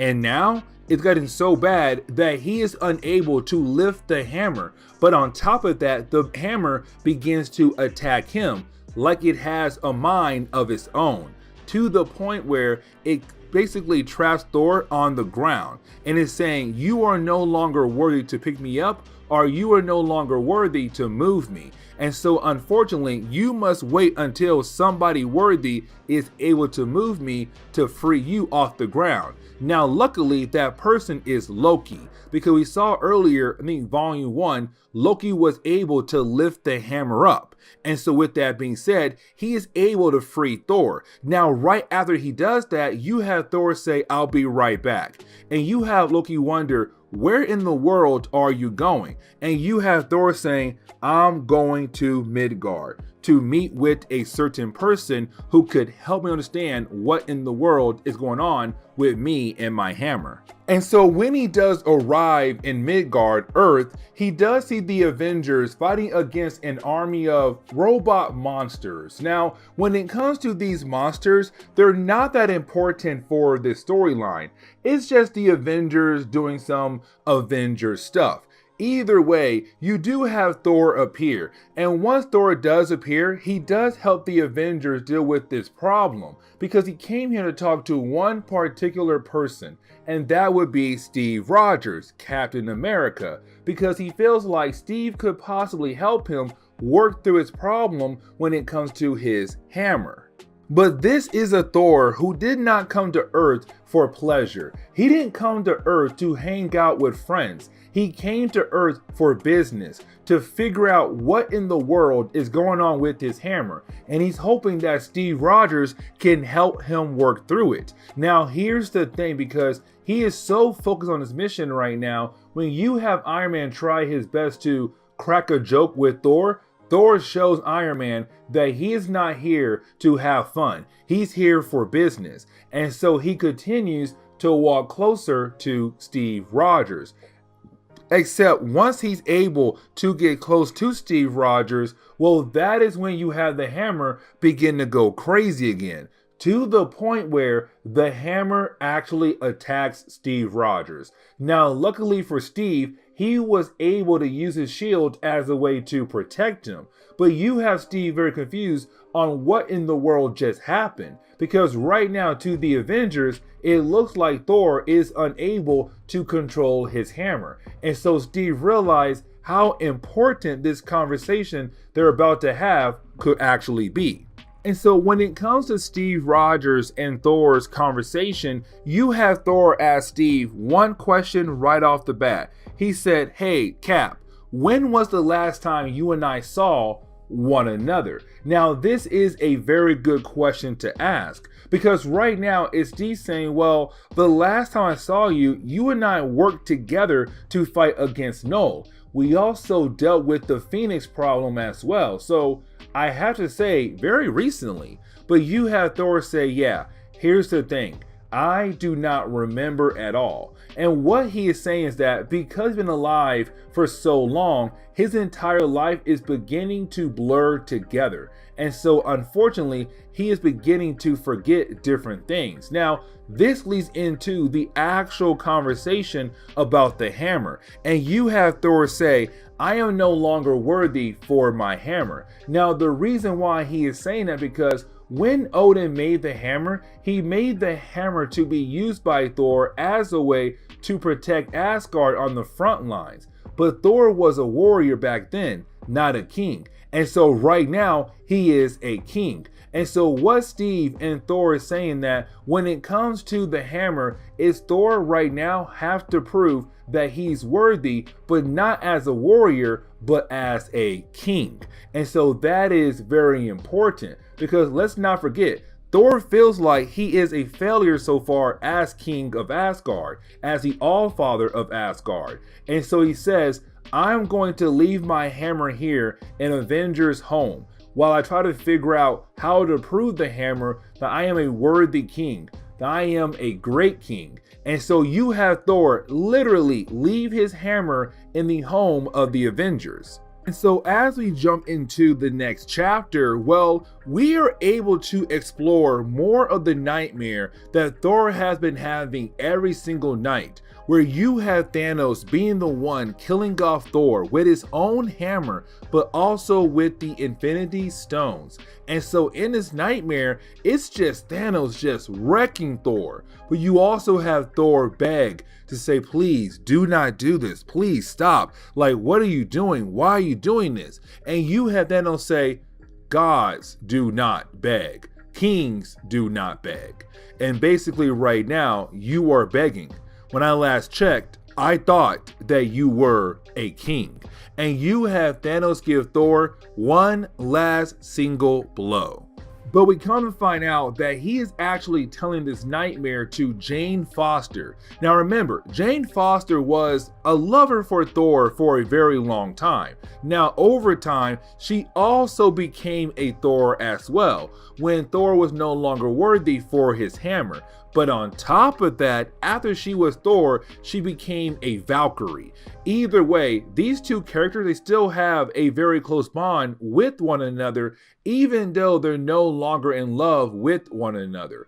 Either way, it's her realizing that Thor is having some messed up nightmares, which honestly, she is right. This man having the same nightmare over and over again when he sleeps, with the idea that he sees Thanos just killing him left and right with his own hammer, but also with the Infinity Stones.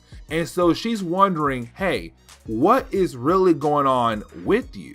Now, before we are able to kind of dive deeper into her question, well, that is the moment she flies away. She turns into Valkyrie because something else is happening right now in New York City. And what she has to handle is actually the Wrecking Crew. And the Wrecking Crew used to be one of those classic Thor bad guys where they'll give Thor a challenge and Thor will be able to stop them, and the story goes on. But by this point in Marvel Comics, the Wrecking Crew is not really a huge threat for Thor, especially now with Valkyrie and Thor both being there together. And so when she does arrive, it is hilarious, because at first they're like, okay, maybe we can defeat her if we just work together. And you have Valkyrie like, nah, bro, listen, y'all gone ahead and messed up now. There is no way y'all think y'all going to win. And they try, but then you have Thor step in. And once Thor and Valkyrie is able to take down one member of the Wrecking Crew, the other two realize they have messed up and say, you know what? Let's go ahead and get out of here. Yeah, let's go ahead and leave. And they run away. After that, you then have Jane Foster say, okay, now it's time for us to get back on track and continue our conversation we were having about your nightmare. And so what she says is that when it comes to Thor, Thor is not acting like himself. And what she means by that is usually Thor is a character who does not hide. He's not scared. When he has a problem, he faced that problem head on. And so she's wondering what has truly changed for Thor. We already know though, it was the Black Winter. The Black Winter had literally scared Thor to death, because now he knows that sooner or later Thanos is coming. And when he does, everybody dies around Thor, including Thor as well. And so even though she's saying face your problems, this is a man who has the right to be scared. Now after that, Thor has to leave. And the reason why, because his ravens have appeared and they have told him, hey, by the way, your mother wants to meet you right now. And so he goes and teleports over to where his mother could be at. Except when he does arrive, well, he is confronted by Odin. And let's not forget, even though Odin helped out in the last story, these two characters right now are still at odds with one another. And so you have Thor saying, let me get this straight. The ravens told me that Freya, my mother, was looking for me. Instead, it was you. So you used the name of my mother as a way to trick me over here to do what? Bond with you? Have a conversation with you? I do not want to talk to you unless I'm ready to talk to you. Except right when he says that, well, that is the moment you have a bunch of creatures pop out of nowhere and begin to attack Thor and Odin. Now, luckily for them, they are saved by two women, Freya and Angela, because let's not forget, Angela in comics is the sister to Thor, not Hela like in the movies. Because we learned a while back that when it came to Odin, he did have another child. And that child was, of course, Angela, and she comes from the 10th realm, heaven. Either way right now, it seems like her and Freya are here together to talk to Odin and also Thor. Now, something else to mention is that when it comes to Odin and Freya, they got divorced, or they are separated, because after Thor became the All-Father, these two guys went on an adventure with one another, and apparently their love fell apart. But apparently the two ladies realized that Odin and Thor have to work together. Now, before they are able to kind of explain what they mean by that, you do have more creatures appear to attack all of them. And so you do have our heroes work together to fight against these creatures. Now, while you have our heroes working together, you then have Freya return and give herself a new title, and she now calls herself the Goddess of the Hunt. Now, the reason why she is doing that because originally she was the goddess of marriage, but unfortunately her and Odin, well, got divorced, or they are separated, and so they're no longer married. And she felt like it was the right time to go ahead and take over a new title, the Goddess of the Hunt. Now, while you have our heroes being able to get rid of these creatures, you didn't have Angela and Freya say, it's about time for us to talk, because we realize there is something wrong happening across the 10 realms. But of course, it involves you two guys, Odin and Thor.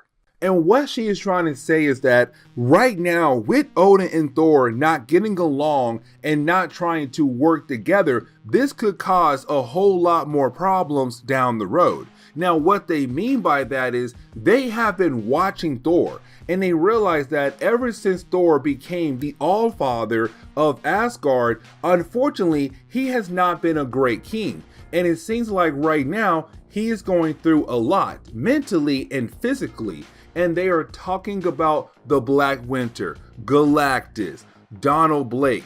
And so right now they're saying you have gone through so much in a short period of time as the King of Asgard. But the problem is though, you have to get along with your father, because if you don't, a divided house is going to be the end of everything. We need both of you guys to actually work together. The problem is Odin and Thor are not listening because they're both headstrong.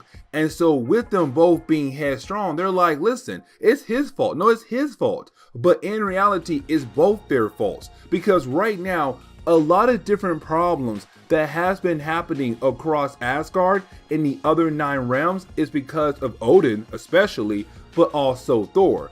But really more of Odin, because remember, in our last video we realized that everything Odin had made when he was the All-Father is coming apart, like Donald Blake, because now Thor is the All-Father of Asgard. But at the same time, Thor is not being a great king when it comes to being the All-Father of Asgard.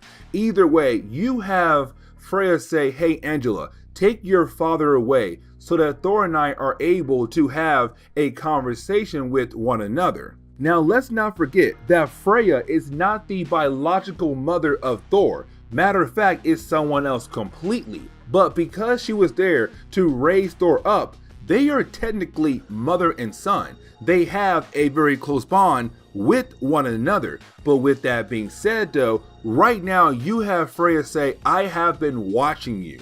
And I have realized that you are going through a lot at the moment, but at the same time, there is something on your mind. And she's right, there is. Now, really, there are a lot of different things on his mind, but the one thing that's on his mind the most is the idea of Thanos coming through and killing him off and other members of the Avengers and probably Asgardians as well, where Thanos wins. Either way, she's saying, I realize that you are going through a lot and something is on your mind. And she's trying to figure out what is wrong with her son. What is wrong with him mentally?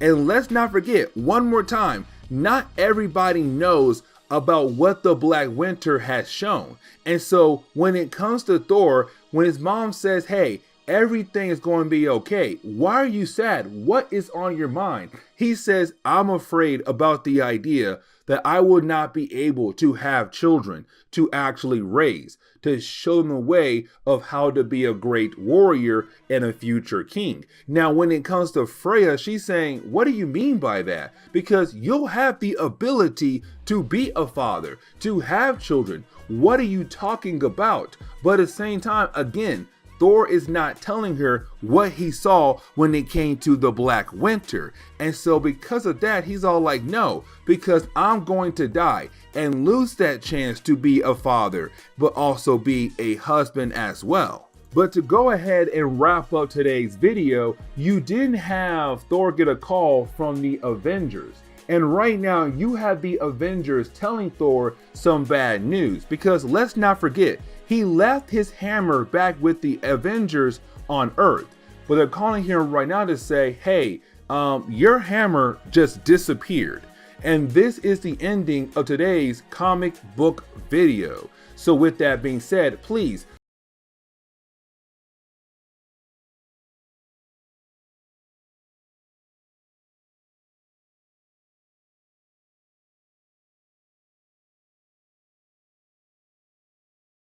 So we are going to continue our coverage over Donny Cates Thor, and we pick up with Volume 4. And when it comes to Volume 4, it picks up where Volume 3 left off at. Now remember, the Avengers were basically asked by Thor to watch over his hammer, except when it came to the end of our video, our last video, the hammer had disappeared. Somebody had stolen it, and they have no idea who. And so in the opening pages of today's storyline, you have Thor just freaking out and wondering who had taken the hammer of Thor. Now, you also have Thor going over to Lady Sif, and there is a good reason why. Because when it comes to Lady Sif, at this point in time, she had the ability of the Bifrost. And with the Bifrost, she is able to look through all 10 realms at once. And so this is Thor asking her to use her ability to see if anybody had taken the hammer of Thor. Now, when she does it, she does not see anybody with the hammer. But on top of that, she can't see the hammer itself either, which means that there is a real powerful character out there right now that is able to hide from Lady Sif herself. And that is very huge. But she also realized that there's something wrong with Thor. And she's right, because Thor has been reading this book in Asgard, and when it comes to this book, it does tell all the great stories of the great kings in the past before Thor, but it also tells prophecies to come down the road for Asgard.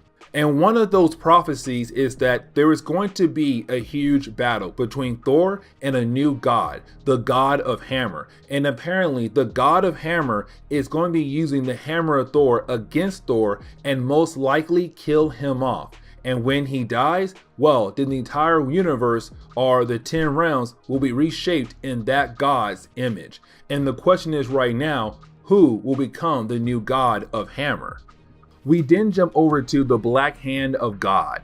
Now, when it comes to the Black Hand of God, it's just basically a hand floating in the universe that used to belong to a very powerful creature. For right now, we have no idea who that powerful creature is. But when it comes to the Black Hand of God, it was turned into some kind of arena. Organized fighting. Now, the reason why we're going there because Odin was dropped off there by Angela and been stuck there ever since our last video. And so this is Thor going there to get his father, because his father would know where to find the hammer or how to find the hammer and then stop the person who has stolen it to use the hammer for pure evil. And so once you have Thor arrive, we also get reminded that there is some bad blood between Odin and Thor for so many different reasons. But unfortunately, Thor has no choice here. He has to ask for his father's help.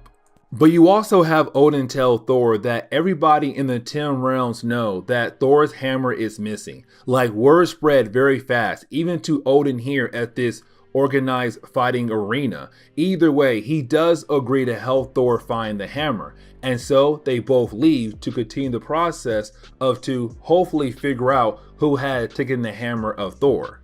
We then jump over to Nidavellir. And when we do, we kind of find out how important this location is. And the reason why, because there is a forge. And when it comes to this forge, it's being controlled by dwarves. And these dwarves are the ones who made the hammer of Thor. And that is very important because what Odin's saying is that they have a way to track all the different kind of things they made over the years, which means that they should have a way to track your hammer, to hopefully find it and then get it back to you. Except when they walk into the forge, all the dwarves are dead. It has been a complete slaughter fest. Every single one of them was killed off. And the question is right now, who did it? And on top of that, could this be the God of Hammer? Is he or she actually real? She has appeared and she already begun the war against Thor. But when we jump into chapter 2 of the storyline, well, this is where we come to find out that the God of Hammer did not just stop at the forge. No, it went to all 10 realms across the world tree and attacked each and every single realm. And the question is now, who is this God of Hammer? Who in the world was able to take the hammer of Thor, become a god, and go across the 10 realms to just wreak havoc? And this is Thor beginning to freak out. But then you have Odin kind of, well, being Odin, which means of being a jerk really. And the reason why I'm saying that, because you have Odin telling Thor they don't have time to mourn the death of different people who have died by the hands of God of Hammer. They just have to move on and find the God of Hammer. But that ticks off Thor a lot. And the reason why, because to Thor, he's saying, how dare you? Because this is your fault, Father, because everything you had created over the years as the All-Father is coming back to bite us. Let's not forget, 2 videos ago, Donald Blake, the other persona of Thor, attacked Asgard and whooped almost everyone until Thor was able to come back and save the day. But that's just one example. But this right here is another example, because when it comes to the hammer of Thor, it was created by Odin and a few Thors as well. Because remember, Odin had a fight against a cosmic storm known as the god Tempest, and once he was able to defeat the cosmic storm, he trapped that storm inside a rock, and that rock was put inside the hammer of Thor. And so right now, it's Thor just saying, this is just another example, Dad, of something you have created falling apart and biting us back in the butt. And now we have to figure out who is the God of Hammer. So yes, Dad, don't act like you Mr. Know Everything and what's the right move to make. Because right now, all your moves is the reason why all 10 realms are struggling right now and burying their loved ones. Then see Thor and Odin head over to Jotunheim. I really hope I pronounced that correctly, guys. I'm sorry. But when it comes to Jotunheim, the home of the ice giants, Loki is now the king of the ice giants. Except, like I said earlier, all 10 realms were hit by the God of Hammer. And so when they arrive, they see the deaths of a lot of ice giants. But they do find Loki. And once they do find Loki, he calls for a meeting with his father and Thor as well. And when it comes to this meeting, it's really more of Loki telling Thor and Odin what he knows about the God of Hammer, because apparently this has been a prophecy for a very long time. It's not just in the great book of the kings over in Asgard. It's been in a lot of different areas across the 10 realms. And apparently Loki found different clues to tell him, or to kind of give him an idea of what is the God of Hammer. Unfortunately, the only thing he knows about the God of Hammer is that once the god rises up, all 10 realms will burn. Now, when it comes to the idea of saying they're going to burn, you have Odin thinks, okay, it's going to be another big war between all 10 realms. But Loki says, no, I didn't say that. I said they will burn, meaning that they'll all will be killed off.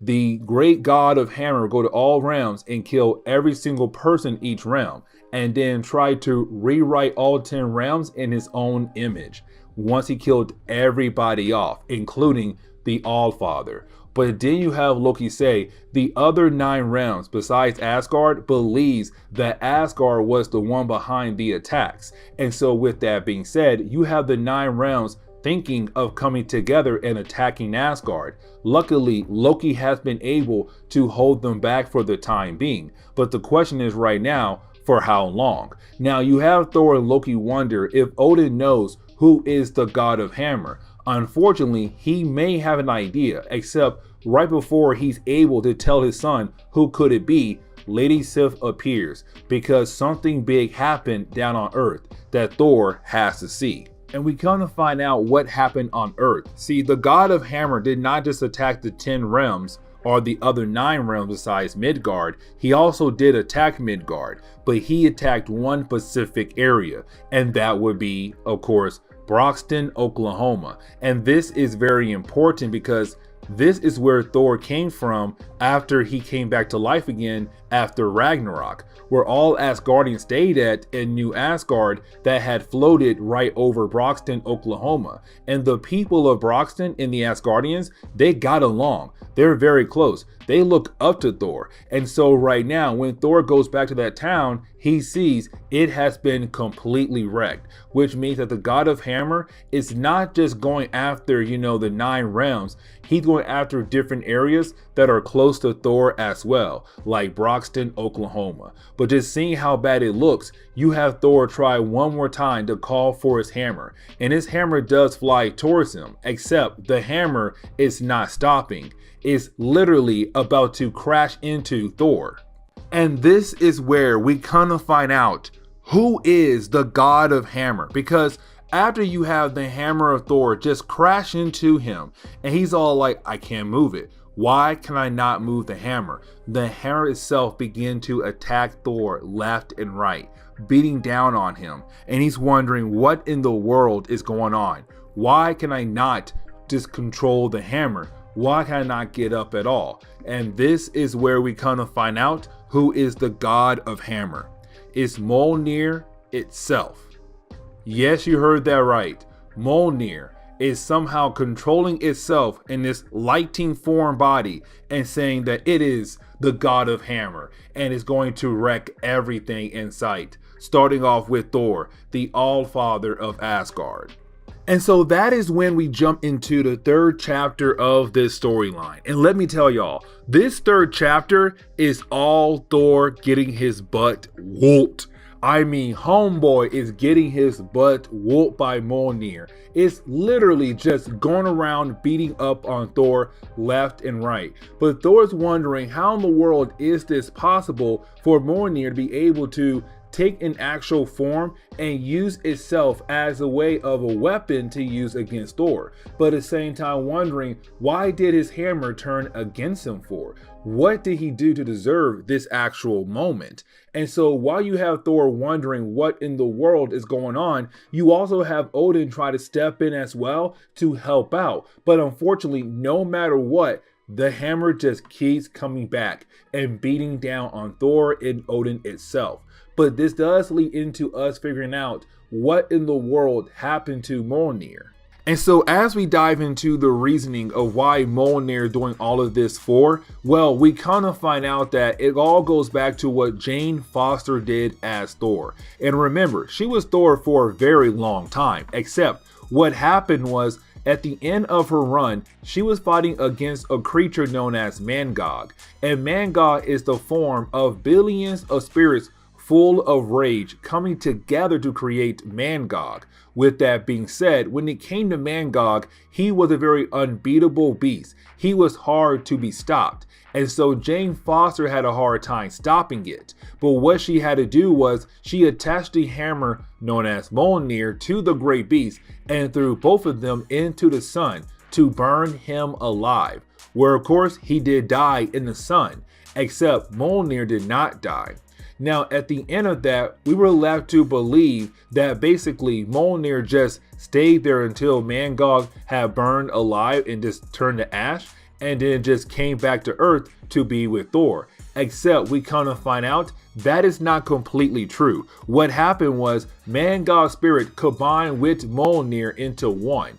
And so Mjolnir plus the spirit of Mangog is the reason why Mjolnir is able to take a actual form at the moment and become this god of hammer. Now there is another reason why Mjolnir is feeling hatred towards Thor, because it felt abandoned. See, after Jane Foster had threw the hammer into the sun, it felt like it was abandoned by Thor. Jane Foster died, but Thor was still alive. Thor still had the ability to go up there and at least try to get the hammer out of the sun, but Thor never did do that. And so the hammer felt like it was abandoned by Thor, not wanted by Thor. Now, of course, it did come back down and Thor was being Thor again. But that small moment right there in Marvel Comics time period or timeline, it grew the ability to say, you left me behind. I felt abandoned. And once it did combine with Mangog, the spirit of billion people are full of rage, well, those two things right there made a bad mixture. And so right now, it's just Mjolnir saying, I'm here to wreck everything in my path.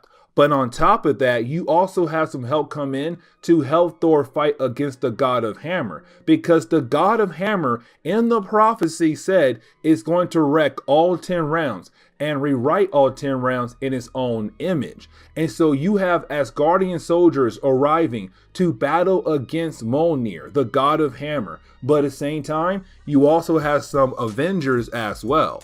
Except none of them are able to do anything at all to Mjolnir. They're just losing left and right. And unfortunately, they just have to give up. But you have Thor say, no, please just stop. Like, yeah, please go ahead and give up, because this is between me and Mjolnir, not you guys at all. So can you please just step away? And he basically makes a storm around him and Mjolnir to have one big final battle. And so when it comes to Thor and also Mjolnir's conversation, well, this is Mjolnir trying to tell us even more about why they're doing what they are doing. Because you have Mjolnir saying, I was free.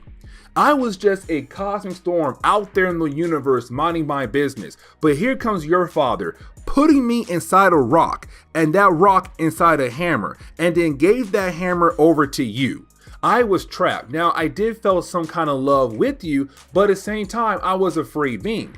But let's not forget Mangog here, because Mangog is a billion spirits that were slaughtered by Odin, and their spirits are full of rage that came together to make Mangog to fight against Odin. Two powerful beings that were created by Odin.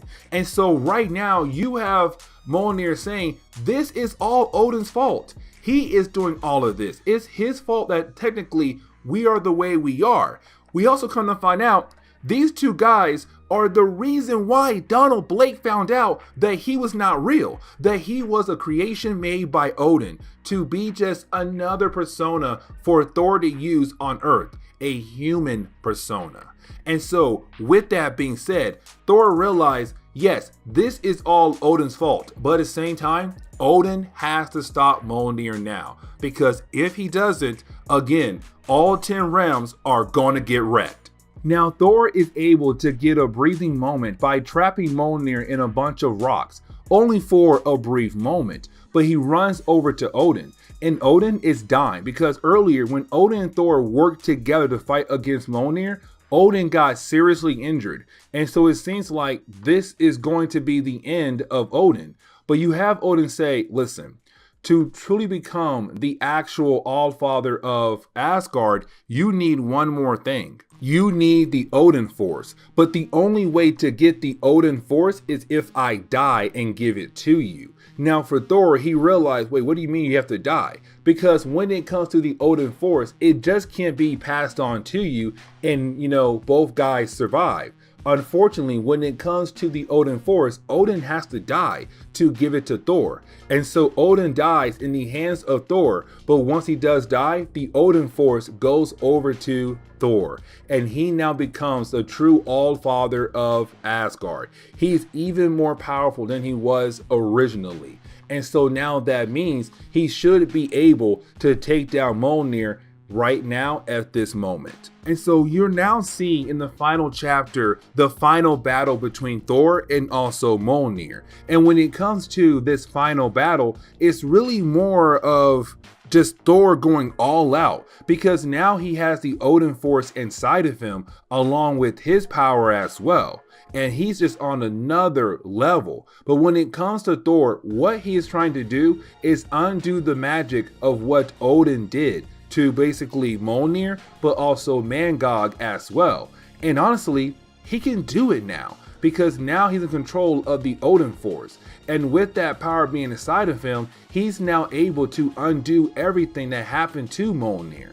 And so this is where you could say the death of Mjolnir is here, because Thor is not just trying to, fix the hammer or anything. He is going to break Mjolnir, destroy it completely, get rid of it, so that the god of hammer thing cannot come to life at all. And this is actually very, very huge. Either way, at the end of the battle, Thor is able to do it. He breaks the hammer and Mjolnir is actually dead. Now after that, you do have Thor wake up to his mother, Loki, and also Angela, where they do see if he's okay. Well, of course Thor is okay, but they can tell that Thor is somewhat depressed about the idea that he had to get rid of his hammer. He had to destroy Mjolnir to save all 10 realms, but at the same time his father died as well.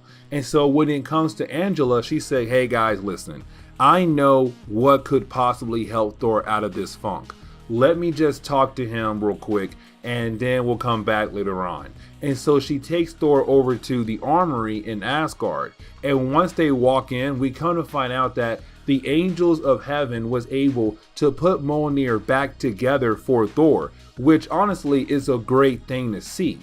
And you have Thor and her both say that now this is just a regular hammer, because the spirit of Mjolnir is no longer there. Because again, Thor got rid of it thanks to the magic of Odin, or the Odin force. And so now it is just a regular hammer. But to kind of leave this story on a cliffhanger, when you have Thor walk up to Mjolnir, we kind of find out there is a new spirit inside the hammer. And no, it's not the god Tempest or the cosmic storm that led to the creation of Mjolnir. No, it's Odin himself. His spirit is now inside the hammer. And the question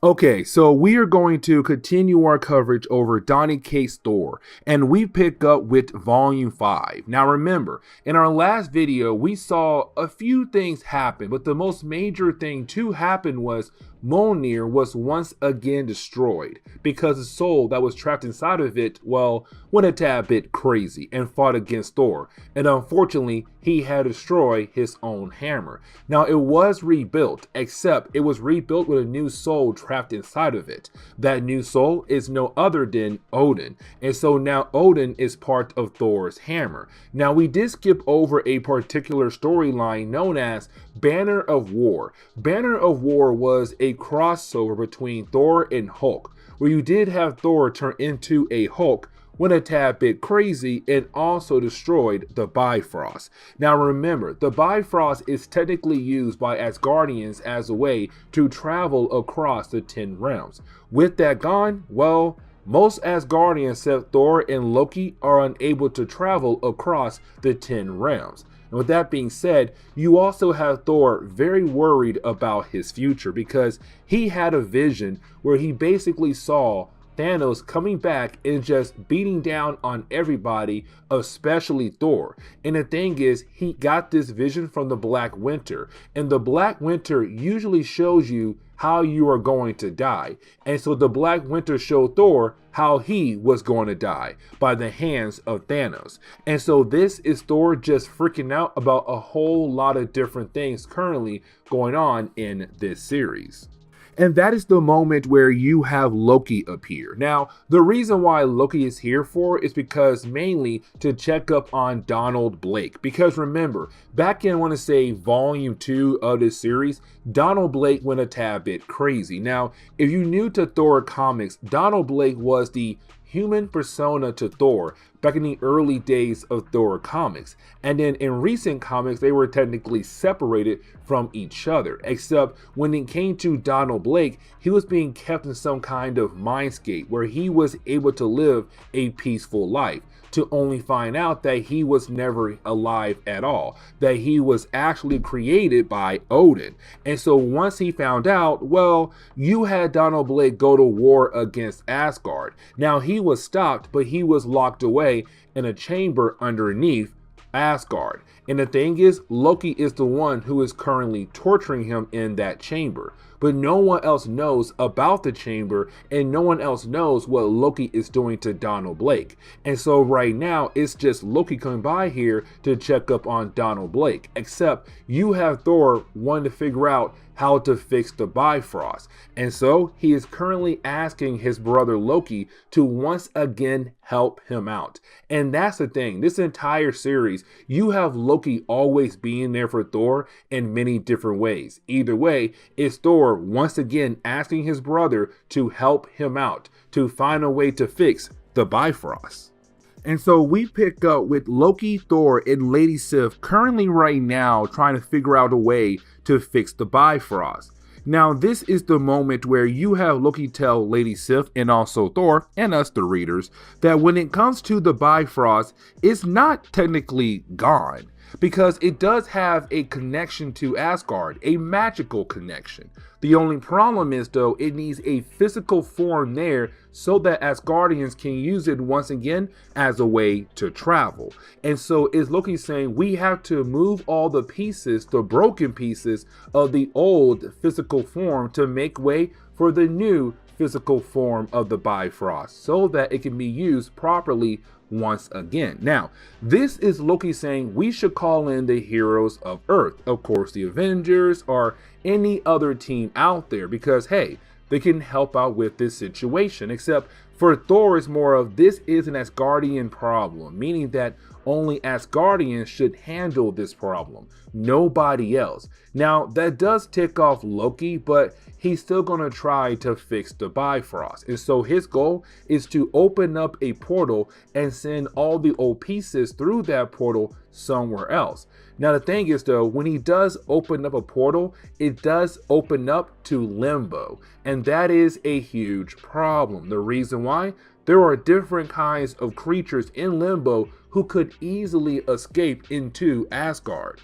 And so when Loki opened up that portal to Limbo, well, you didn't have a creature pop out. And that creature that are known as Darkith the Death Demon. Now, when it comes to Darkith the Death Demon, his real name is Desmond Pitt, and he first appeared in a Fantastic Four book. He was a close friend of Ben Grimm. Now, when he first appeared fighting against Thor, that took place in Thor number 325, where you have Darkith being used by Mephisto as a way to attack Thor. Now, Thor was able to actually defeat him, except right after that, he was then grabbed by Doctor Doom, who then broke all of his bones and then gave him a demonic element known as Prometheum as a way to turn Darkith into a true demon. Now, when it comes to Thor, he realized there's something else wrong with Darkith, and that something is that Darkith is technically right now being controlled by a symbiote. Now, at first, we're left to believe that this could be Carnage, because around this point, Carnage is doing a whole lot of crazy things in Marvel Comics. But we're going to find out this is not Carnage at all.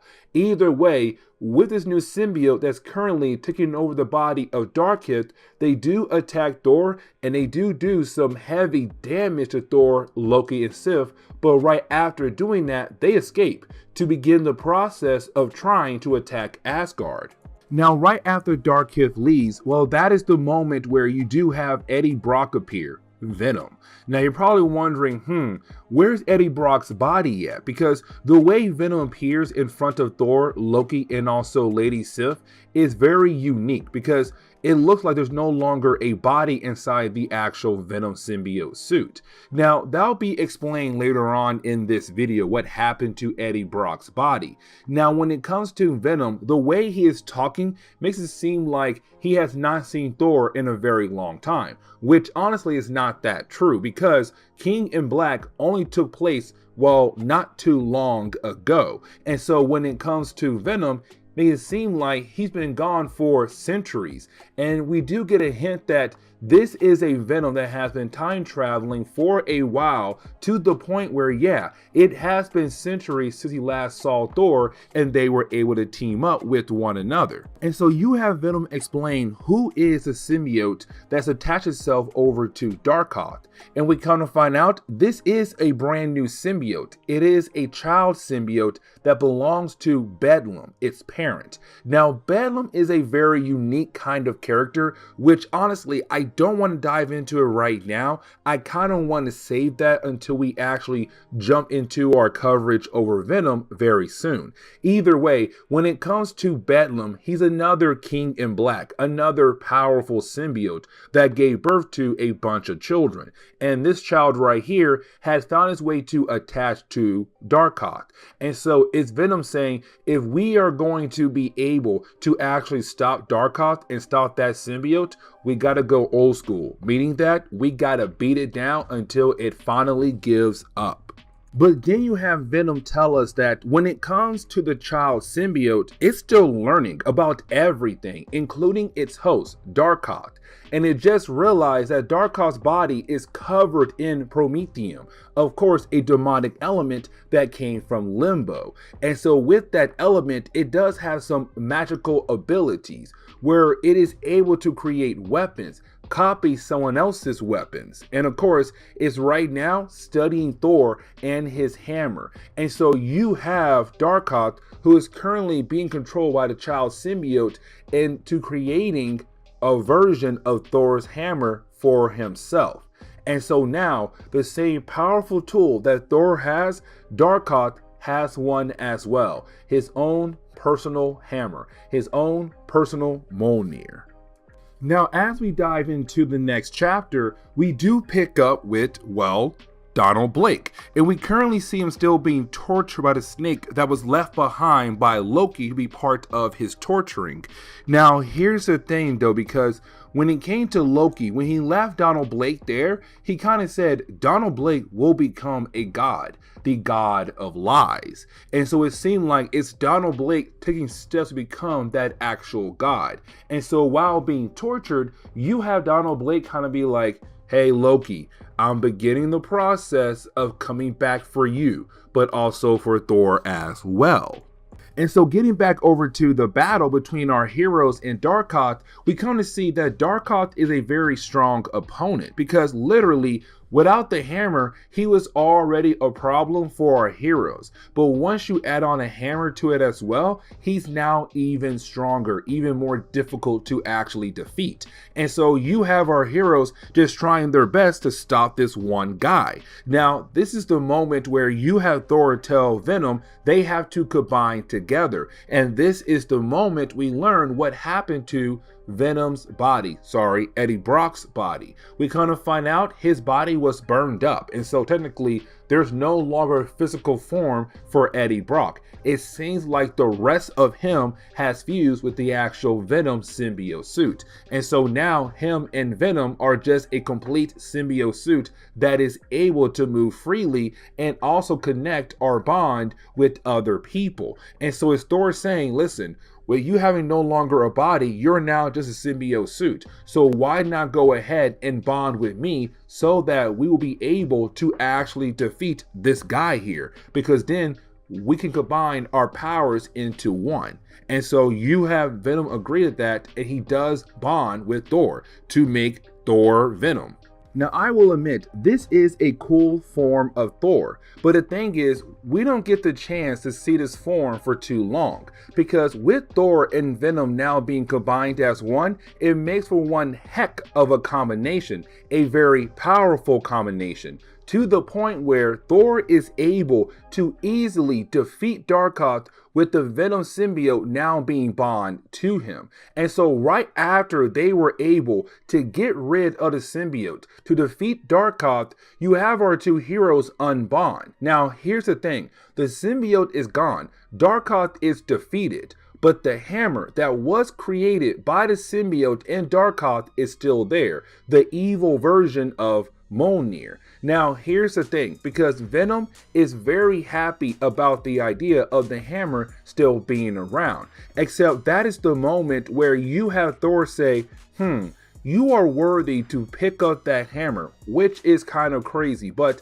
I realize the things you said earlier, but on top of that, the way you were acting, you're not my Venom, meaning that you are a Venom from a different period of time.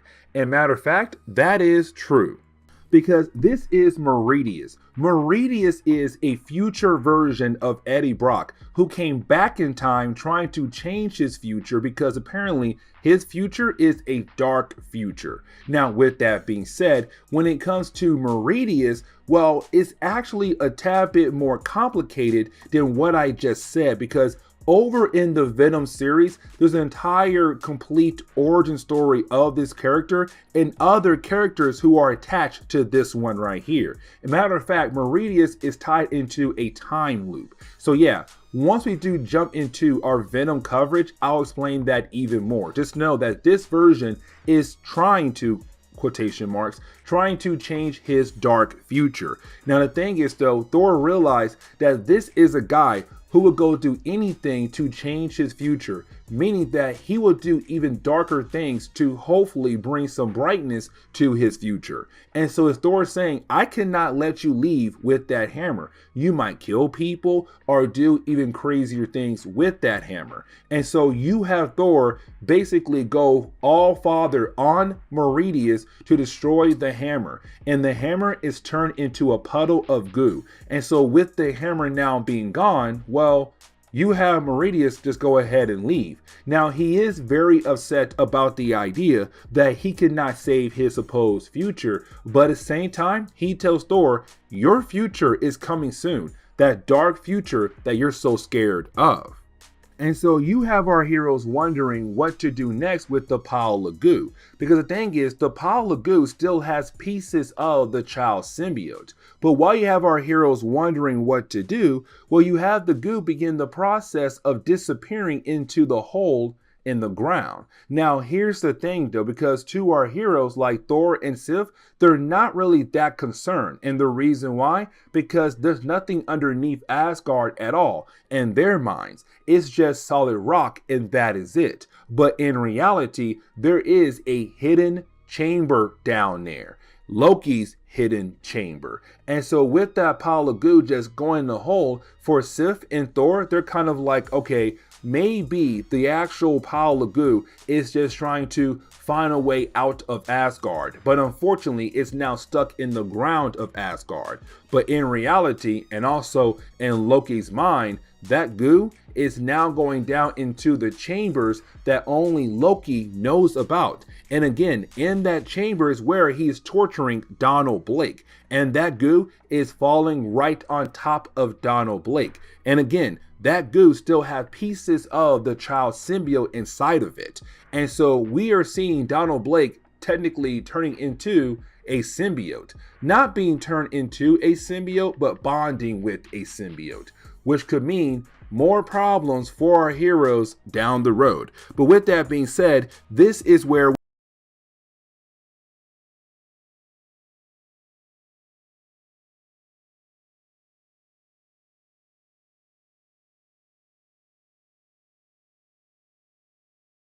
okay, so we are going to continue our coverage over Donny Cates Thor, but we pick up with a one-shot that was actually done by a different writer, and this book is called Thanos Death Notes. Now, this was a very interesting one-shot that literally came out last year. And for me personally, it felt like it was Marvel saying, hey fans, get ready because we are about to use the character Thanos even more in Marvel Comics, especially when it comes to Donny Cates Thor. And what I mean by that is, back in Volume 1, Thor had a vision because he fought against the Black Winter. And usually when you do fight against the Black Winter, it shows you how you are going to die. Either way, when it came to the vision that Thor saw, he saw himself being killed off by the hands of Thanos. And so ever since Volume 1, it's been Thor trying to find a way to stay alive, to prevent his death. And so that is why I say when it comes to Thanos' Death Notes, it's really more of Thor still trying to find a way to survive, to not die. That is why I say it's part of Donny Cates Thor run. But it's also Marvel saying, hey, fans, get ready because something big is to come very soon for our boy Thor. And so getting into the opening pages of this book, we actually do see Thor arriving to Titan. Now, Titan was one of the many worlds or moons that was technically used as a place for the Eternals to live on. Matter of fact, this was the world that Thanos was born on. He was raised here, but he was also the one who had wrecked the place. Now, with all that being said, when it comes to Thanos, well, he did wreck the place, but apparently he had a secret base left on Titan, because we do pick up with Thor arriving here and about to walk into this secret base. Now, before he does that, he is confronted by Death.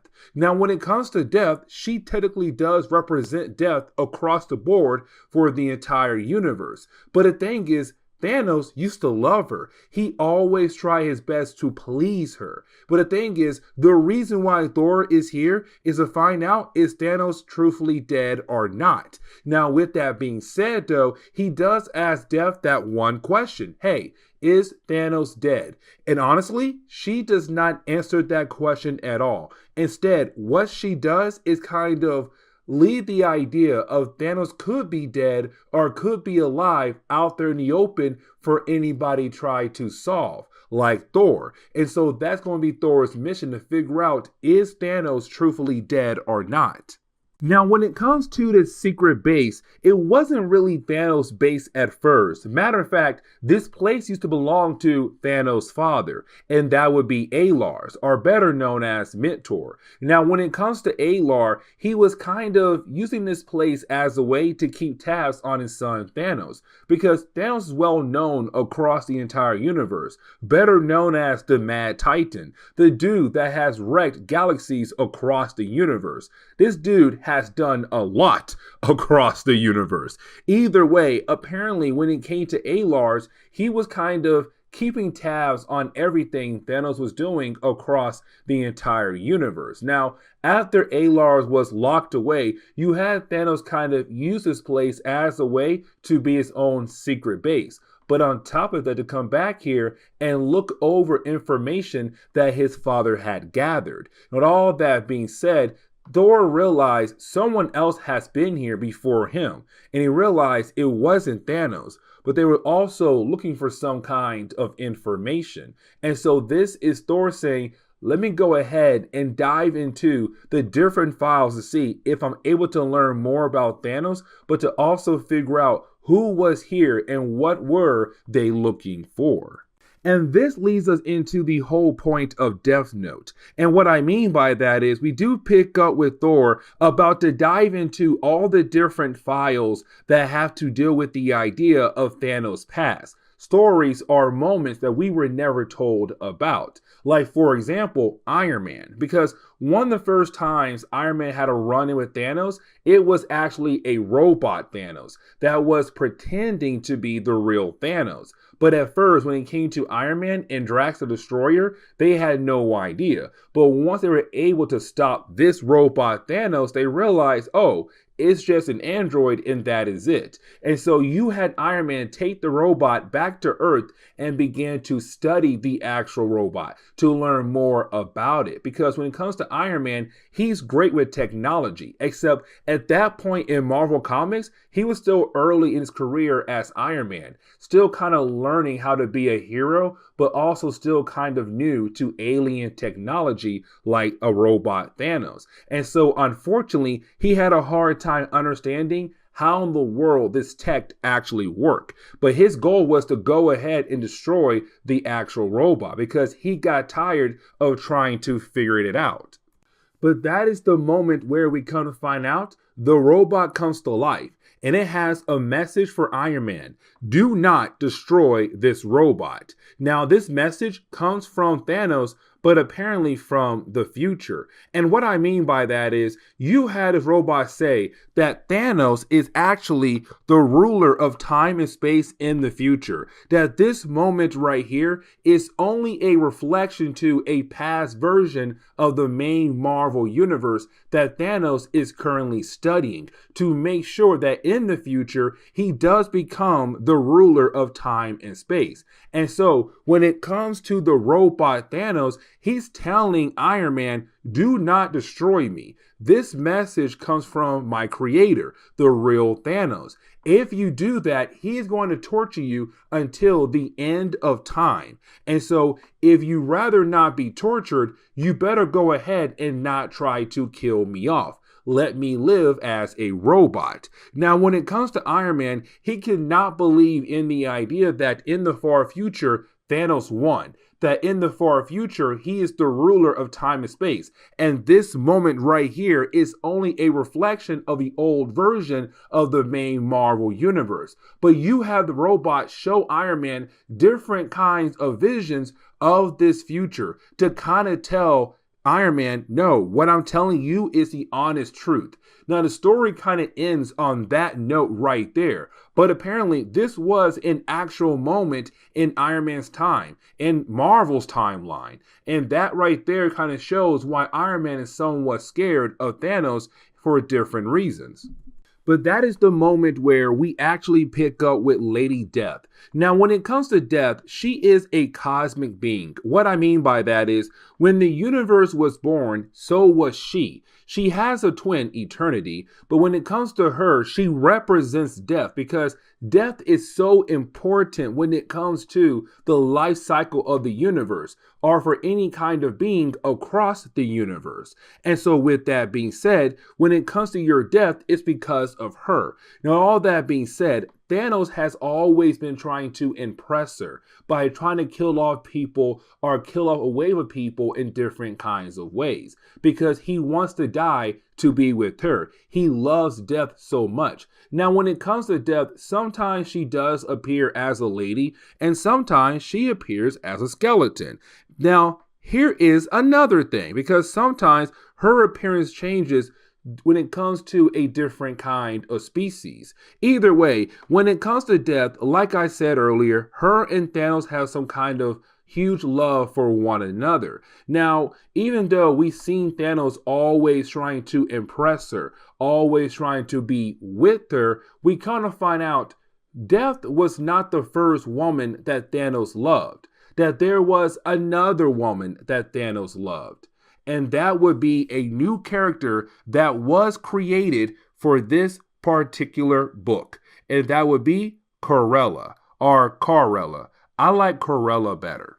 When it comes to Thanos, he's actually eternal, but also a deviant. What I mean by that is, when it came to the Eternals, they wanted to expand their species through reproduction to have children. And that was a huge no-no. You were not allowed to have children if you were eternal. That was a huge law when it came to the Eternals community. Now, when it came to Thanos' parents, they wanted to prove that it's okay for two Eternals to come together and have children. And so they did that. Except when it came to Thanos, well, he has some deviant genes inside of him. And so when he came to life, or when he was born, well, he looked disfigured. He looked purple. he did not look normal when it came to the rest of the Eternals.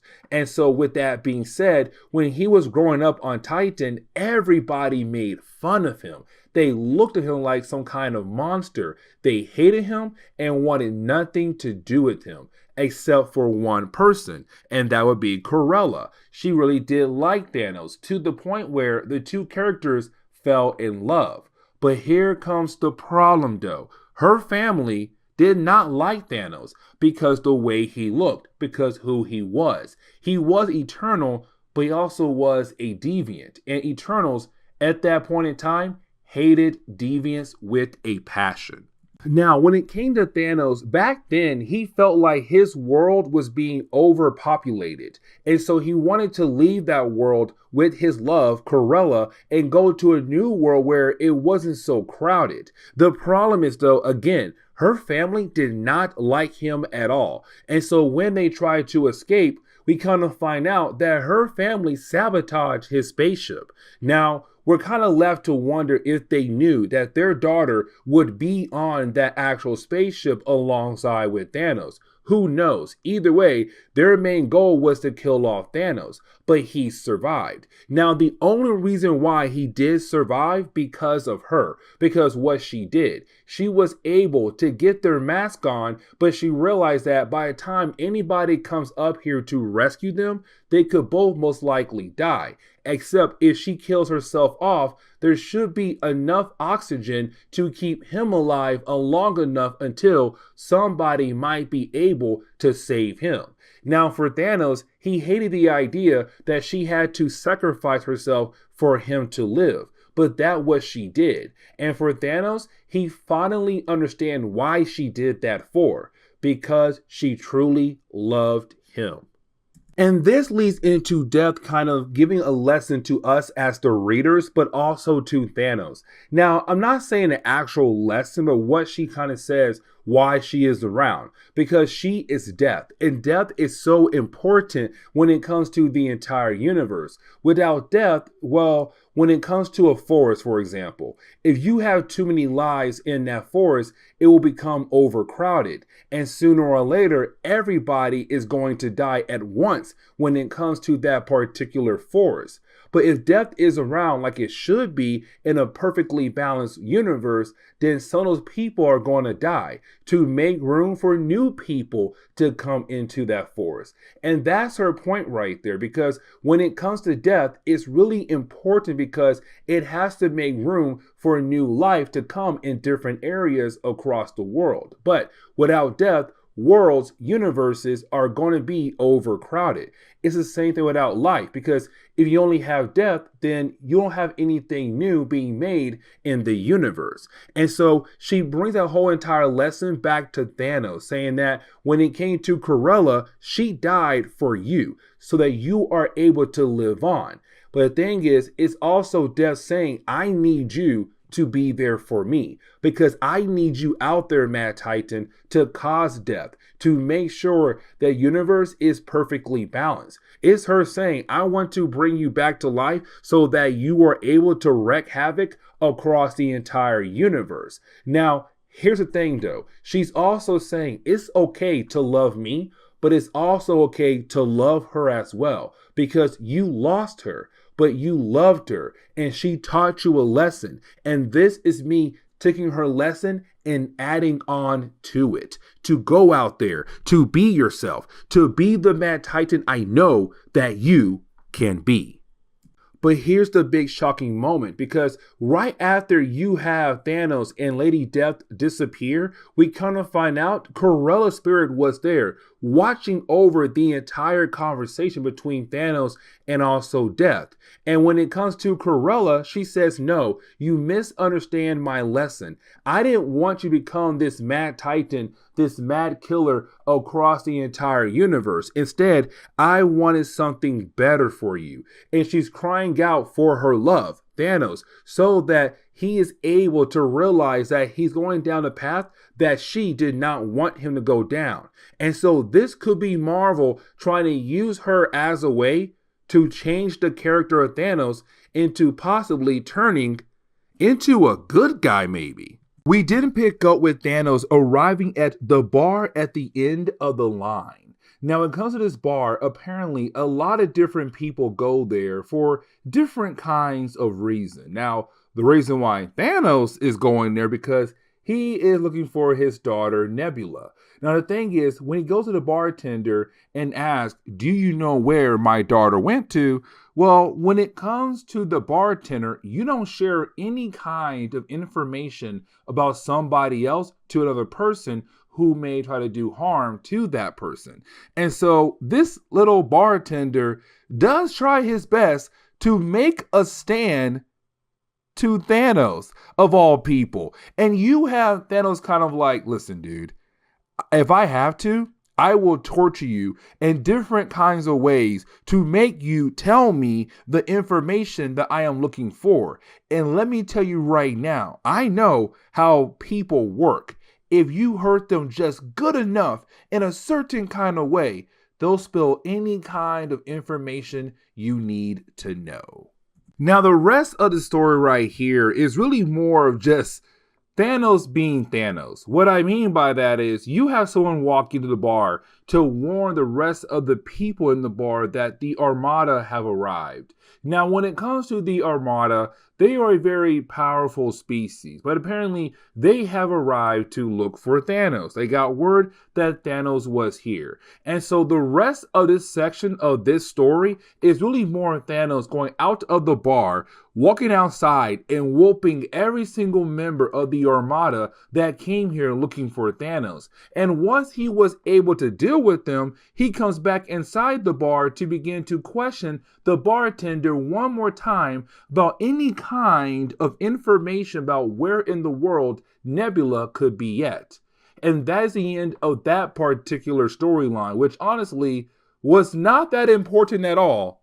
But getting back over to the present day, when it comes to Thor, once he has gone through all the different kinds of information about Thanos' past moments, he realized that the person that was here before he was looking for information about the Black Infinity Stone. And that is very huge. Now, when Thor walks out of the place, he does run into Lady Death. And when he does, she tells him who was there before he was. And she says it was Corvus Glaive, one of the members of the Black Order who used to work under Thanos. But apparently he's the one who was here before Thor was. He was the one that was looking for information about the Black Infinity Stone. And we're left to wonder, where did he go to find this particular item? And so with that being said, this is where we are going to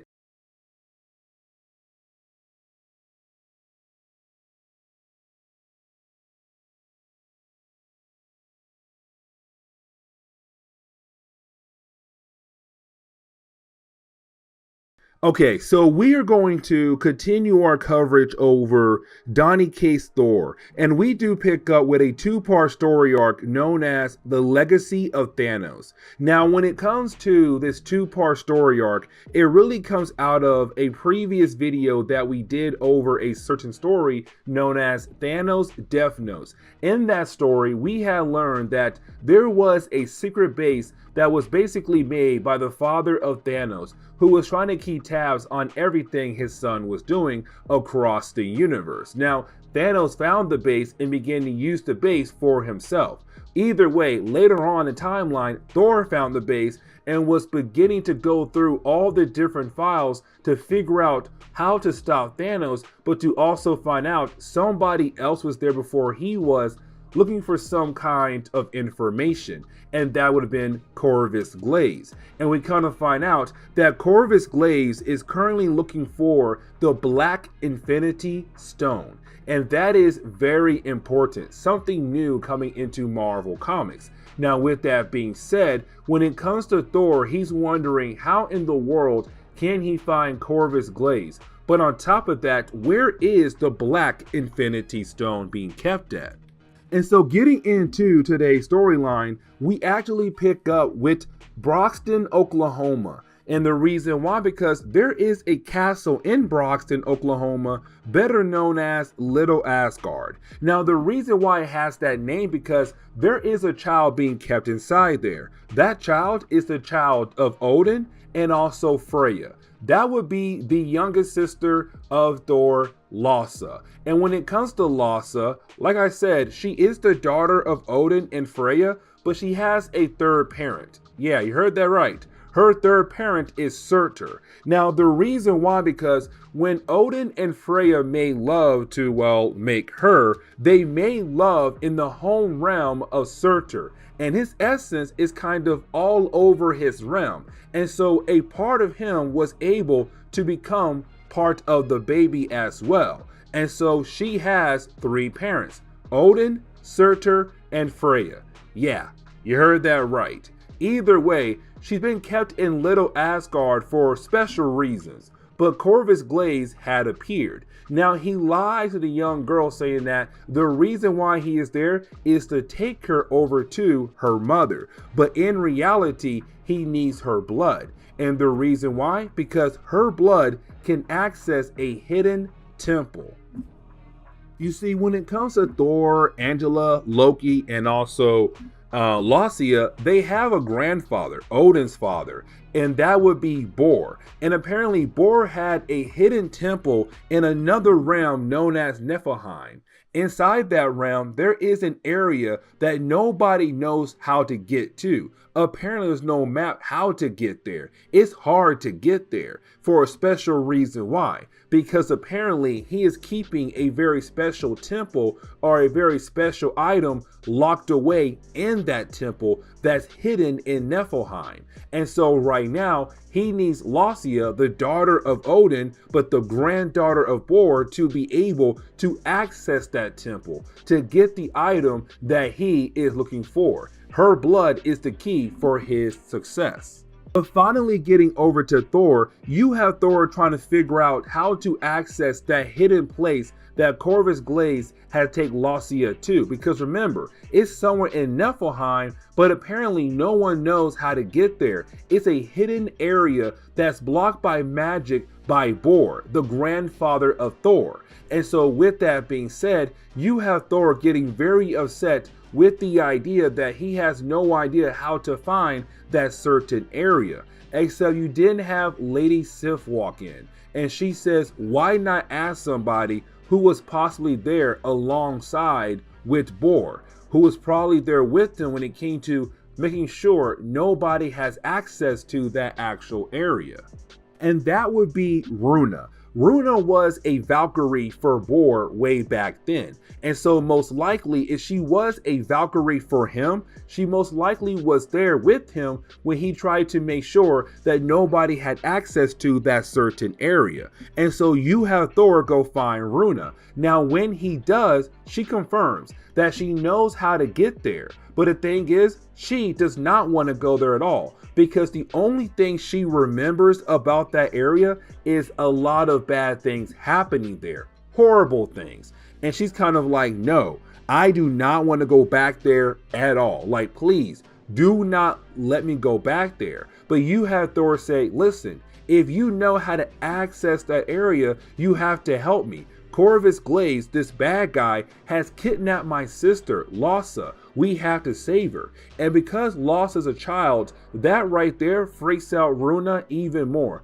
She feels really bad about the idea a child has been taken for some crazy idea. And so she agrees to take Thor to that certain area, but at the same time, she's still scared to go back there. And so we come to find out that apparently why this area was locked away for. See, when it came to Bor, his sorcerers had made a weapon, and they predicted this weapon could end all wars across the board. The problem is, though, there was a huge battle for that weapon, so big that it led to a huge eruption of magic. That's how bad the war went. That's how powerful the weapon was. And so because of those two things and that entire area being affected, Bor had no choice but to tell his sorcerers to put up a magical barrier around that area to make sure that nobody has access to that area. And the reason why, because if you stay there too long, you can become corrupted by the bad magic, the dark magic in that particular place. Now, when it comes to Runa, she does tell Thor the only way to access this area is to go through the ice. And what she means by that is there is a particular area of ice you can stand on. But once you break that ice and begin the process of traveling through the water, it will get darker and darker. But you just have to keep swimming. And the reason why, because once you are able to continue to a certain point, you'll then be able to access that area. And when they do, all they find is a bunch of dead bodies that was left behind by the last battle that took place in this area. But on top of that, there are also different kind of obstacles that our two heroes have to go through if they want to be able to catch up to Corvus Glaive. So like, for example, when they go inside the cave that can lead them closer to Corvus Glaive, the shadows in the cave begin to attack them. And these shadows are trying to kill them off.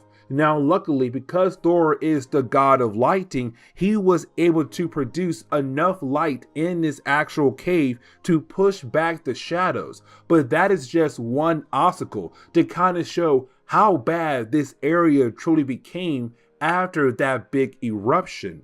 But getting back over to Corvus Glaive in Lacia, we kind of find out how far they have gotten on their adventure, how far ahead they are from Thor. And we kind of find out they have reached some kind of door, a door that was locked away by Bor. But to be able to access the door, you have to spill the blood of Bor's bloodline. And because Lacia is the granddaughter of Bor, that means she's part of the bloodline. Her blood being spilled could be the only way to open up the door so that Corvus Glaive can get the item that he has been looking for. But getting back over to Thor and Runa, as they travel deeper and deeper into the actual cave, well, that is the moment you have Thor realize they're not alone in this cave at all. Now, when it comes to Runa, she's kind of like, that's wild, because nobody should be able to survive in this area. The dark magic is so bad here that the longer you stay, the worse it could be for you. Except that is the moment you have Thor and also Runa be confronted by Bor, the grandfather of Thor. For some reason, homeboy is inside this dark area. But as we jump into the second chapter, we are technically told that this is not Bor. What I mean by that is, it is Bor, but this is a time echo. A time echo is kind of like a flashback that's left behind for other people to see, to kind of learn what happened at that certain point in time. And so with that being said, it's Thor and Runa kind of seeing the last conversation between Bor and one of his actual Valkyries. But apparently we kind of find out what happened right before this area was locked away. Because remember, there was a huge battle that happened in this area, but that battle was between Bor, but also against Thanos. Yes, you heard that right. Thanos fought against Thor's grandfather, and most likely trying to get his hands on the Black Infinity Stone, or whatever item is here in this area that have been locked away. But now we know what happened at the end of the battle. After you had Bor say this entire area has to be locked away, he basically locked Thanos away as well. Not inside the area, but basically kicked him out of the area. And so unfortunately, Thanos had to find a different way to be able to access this area. And so now we know what led to the huge eruption of magic in this area and why this area was locked away for.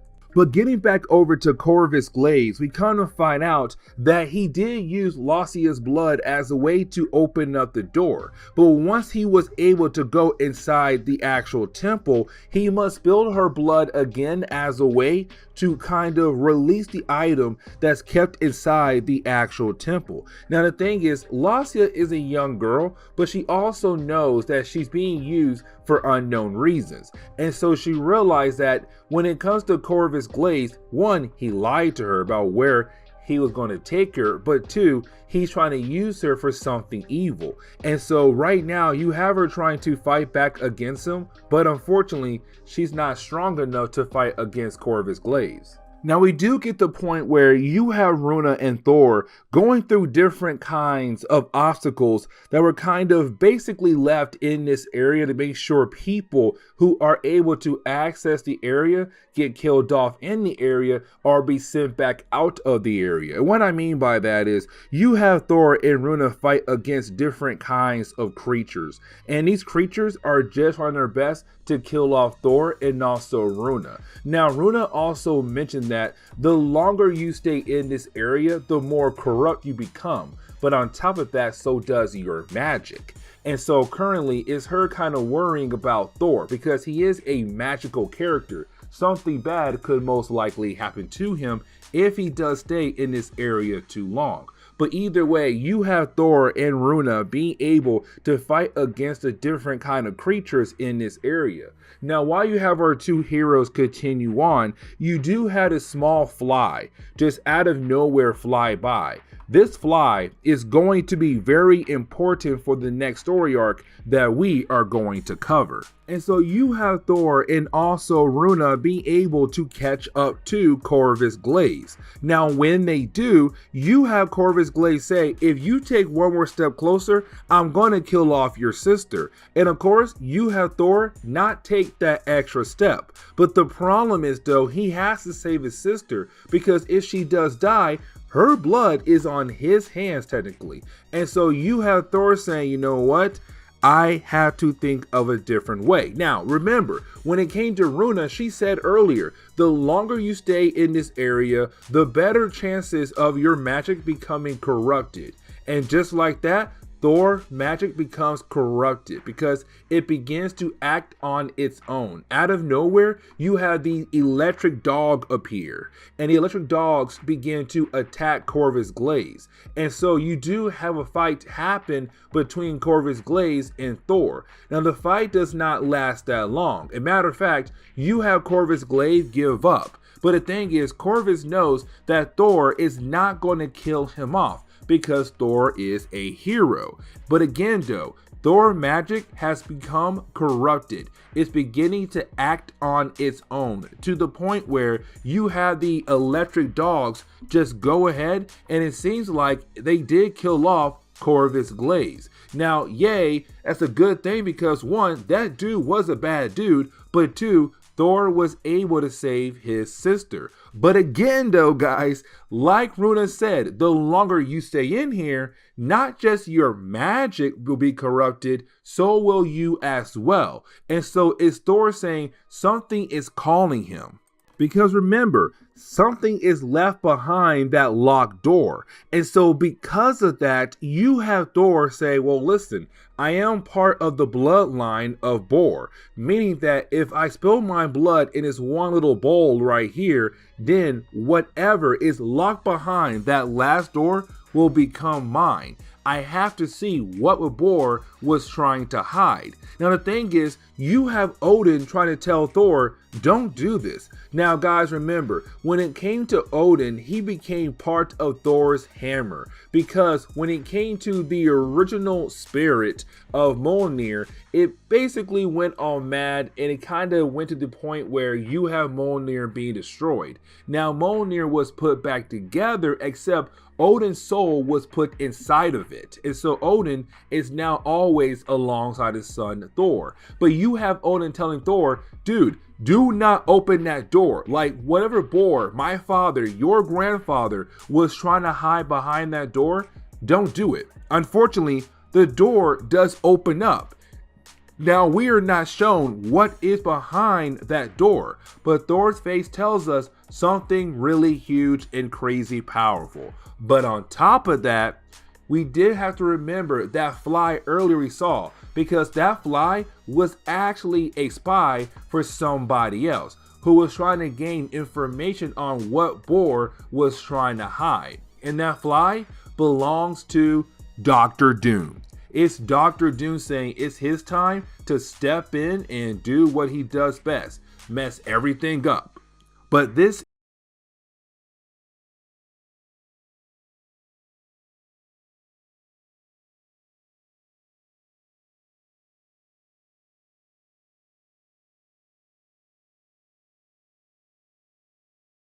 Okay, so we are going to continue our coverage over Donny Cates Thor, and we do pick up with Volume 6, Blood of the Fathers. Now, this is really more of Donny beginning the process of wrapping everything up that he has been working on when it comes to the character of Thor. Now, with that being said, when it comes to Volume 6, it does pick up where Volume 5 left off at. At the end of Volume 5, Thor was able to gain access to his grandfather's vault, Bor's vault. And once he was able to walk inside that vault, well, he found something. And matter of fact, what he found, it shocked him. But at the same time, it scared Odin. And remember, Odin's soul is currently trapped inside the hammer of Thor. Either way, at the end of Volume 5, we were left to wonder, what did the two characters see once they were able to walk inside the vault? And so getting into Volume 6, we kind of find out that inside the vault was some kind of time storm. Now, when it comes to this time storm, Thor is able to see everything from the past, but also everything in the future as well. Now, it's not going to be him being able to remember every single thing that he saw in this time storm, but it does give him access to see what could possibly come down the road for his life or other people he cares so much for. Now, that is the moment where he is confronted by a future version of Lausea. Now remember, Lausea is the daughter of Odin and Freya, but also the daughter of Surtur. Either way, when she does appear, well, she's like a young adult. And that right there tells Thor this is not his sister from his time. She's from the future, because in the current time, she's a baby. But she says that she was sent back in time to tell her past version of her brother, Thor, to do one thing: check on the dead, because his future self told him to basically do that as a way to accomplish some kind of time loop. And so with that being said, she disappears, and you have Thor wonder, why in the world did his future sister tell him to check on the dead?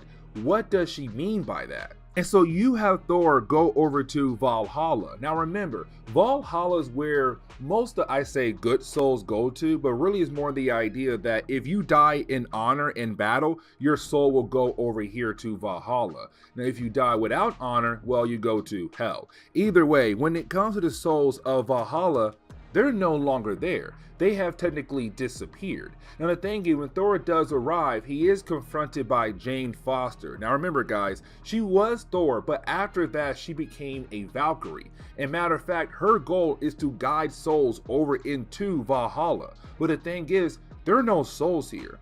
And without the souls being here in Valhalla, well, the actual dimension of Valhalla is going to begin to fall apart. And so this is Jane telling Thor they have to work together to figure out what happened to the souls that should be here in Valhalla. And so they begin their adventure to hopefully fix everything.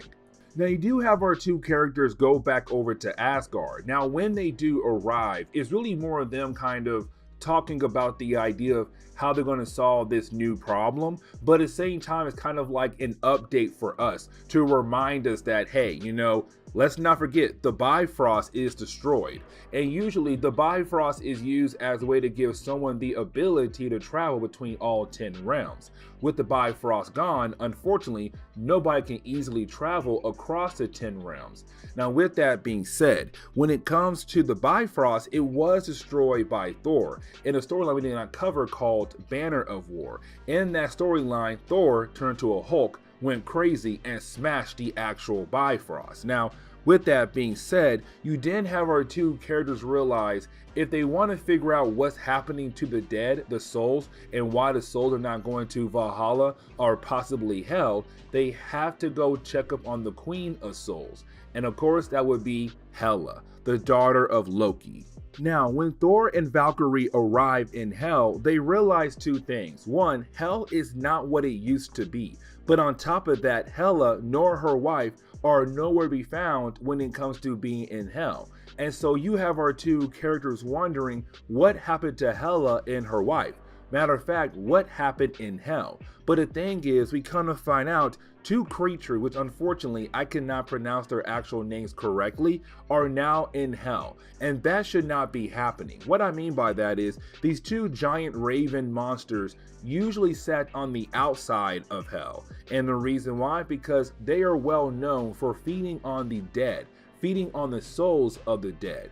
And so Hela kept them on the outside of Hell for that particular reason. But the problem is right now, they're inside Hell, literally, and eating on the bones of the souls of the dead people in Hell. And that is a huge problem. Now, Thor does not want to fight them. Matter of fact, Thor just wants to go ahead and find Hela and hopefully figure everything out. Unfortunately, with Odin's soul being inside the hammer of Thor, Odin's kind of like, you are being a coward. Go up there and show them that you are the All-Father of Asgard. And so you have Odin technically force Thor and also Valkyrie to get into a battle against the creatures. But once he is able to actually defeat the creatures, and that is the moment where you have Thor be confronted by Nidhogg. Now, Nidhogg was a giant dragon that used to live in Niflheim, and I really hope I pronounced Niflheim correctly.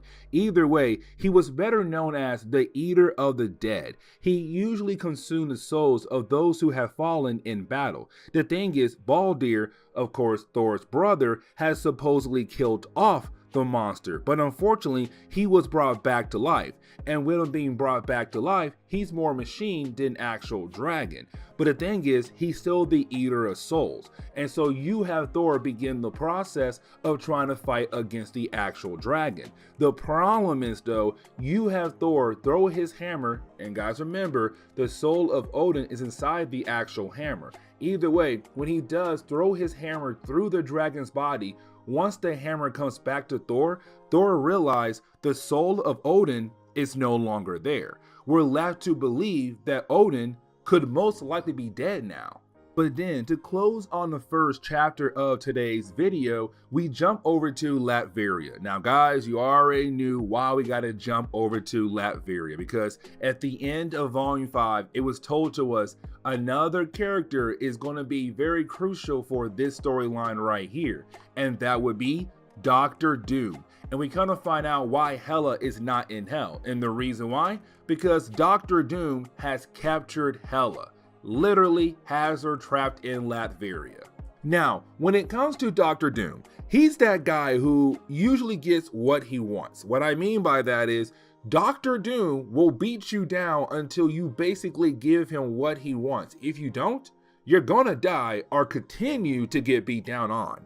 Now, when it comes to Dr. Doom, he realized that when it comes to Hela, he can get his answers to his questions in one particular way, torturing her, but not physically, mentally. And what I mean by that is, homeboy brings out Krenilla. Krenilla is the wife of Hela, who's also from Asgard. The thing is, Krenilla is a ruler of a small country in Asgard. So for a lot of fans out there, they believe Asgard is just Asgard as a whole. They don't realize that there's small patches of towns in different parts of Asgard that does not really belong to the Asgard kingdom. So for Krenilla, her particular area, her country in Asgard's realm, does not look at Thor as their king. They're their own kind of country, and their ruler is Krenilla. But she did get married recently to Hela. The problem is though, is Dr. Doom currently using her as a way to torture Hela to get the information that he wants from her. Back in Hell, you have Thor still freaking out over the idea that his father's soul is no longer inside his hammer. He's now wondering if his father is truly gone. And if that is true, then now it is Thor saying, I have to go bring my father back. I feel like my father could most likely be trapped inside Nidhogg, the dragon, who's better known as the Eater of Souls. And so you have Thor begin the process of trying to attack Nidhogg, hoping that once he is able to actually defeat the dragon, he may be able to get his father's soul back as well.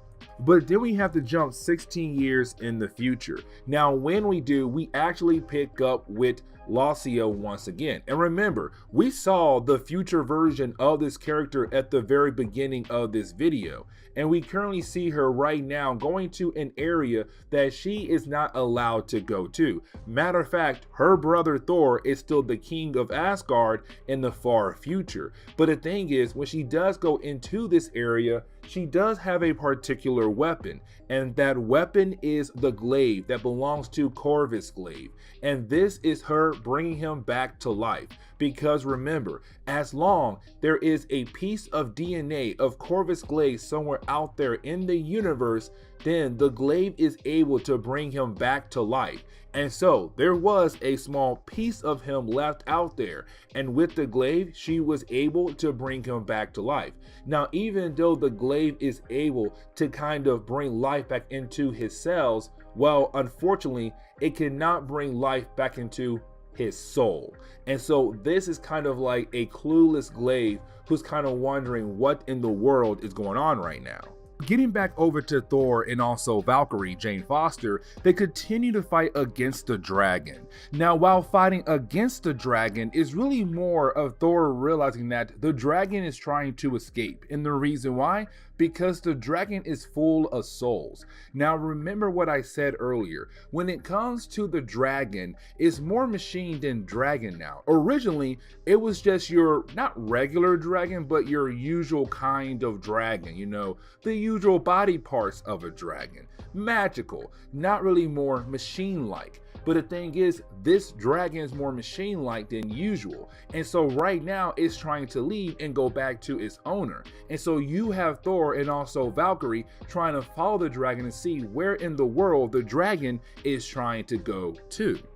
But getting back over to Doctor Doom and Hela, you have Doctor Doom being able to get the answers that he has been looking for. So for example, Doctor Doom wants to know how in the world can he be able to contain the souls that he has broken. Now, this could tell us that he is most likely the reason why there are no souls in Valhalla, but no souls either in Hell. Either way, you have Hela tell Doctor Doom, if you're trying to contain the broken souls that you have broken, you need the amber from the galactic seed. Now, the galactic seed is one of the many reasons that gave birth to the main Marvel universe. But on top of that, the amber comes from the galactic seed. It'll be a great hardened shell to kind of use as a way to trap the broken souls that Doctor Doom has broken. But here is the thing though, because you have Doctor Doom tell us, the readers, that he is currently trying to use the souls as a way to accomplish some kind of ritual, to basically pick up where Bor fell off at. Apparently, some point in time, Bor failed when it came to a certain kind of task. And it's Doctor Doom saying, I am going to complete what Bor was unable to complete. But then we have to jump back 16 years in the future. Now, when we do, we pick up with Loki questioning Corvus Glaive. She wants answers to the idea of, why did he kidnap her 16 years ago for? Like, yes, she knows that he stole her blood to open up the vault of Bor, but what was he looking for? And he says he was looking for the Black Infinity Stone.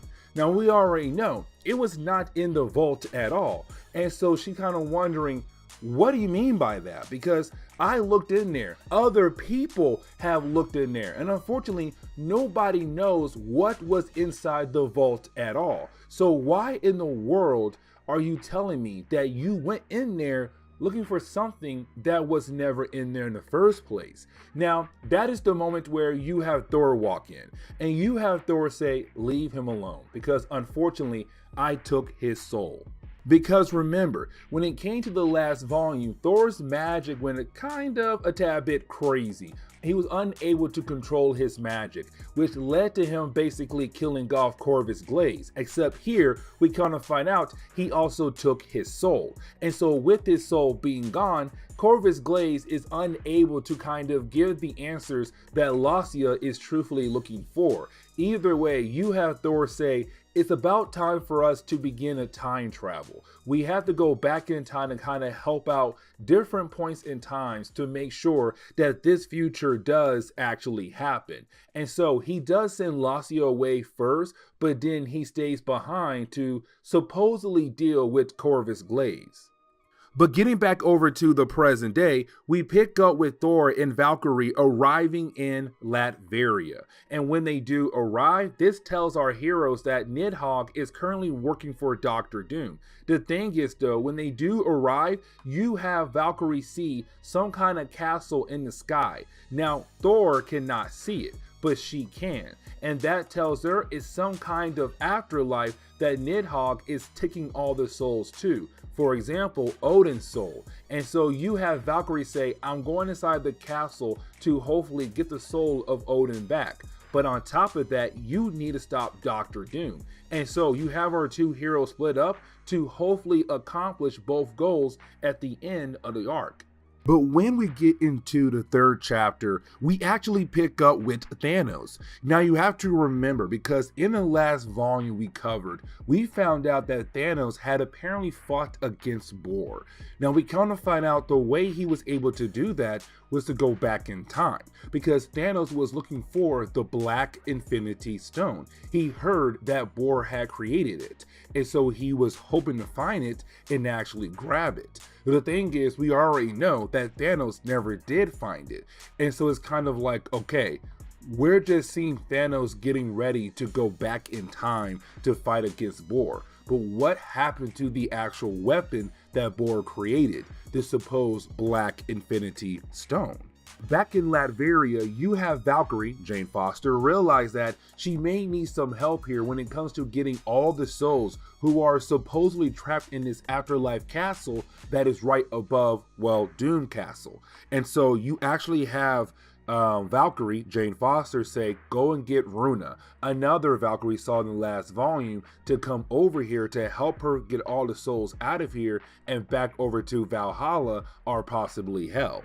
But getting right back over to Doom, you have Doom tell his workers to continue to mine more amber from the actual galactic seed. Except you have Hela wondering what is he trying to accomplish. Now to Hela, she feels like he is trying to just gain the powers of a god to recreate the universe in his own image. Now this could be a callback back to Secret Wars in 2015, but hey, we don't actually know. But he's all like, no, I'm not trying to use the powers as a way to make myself a god. What I'm trying to do is pick up where Bor had failed. And with his vault open, I'm able to actually accomplish what Bor could not actually do.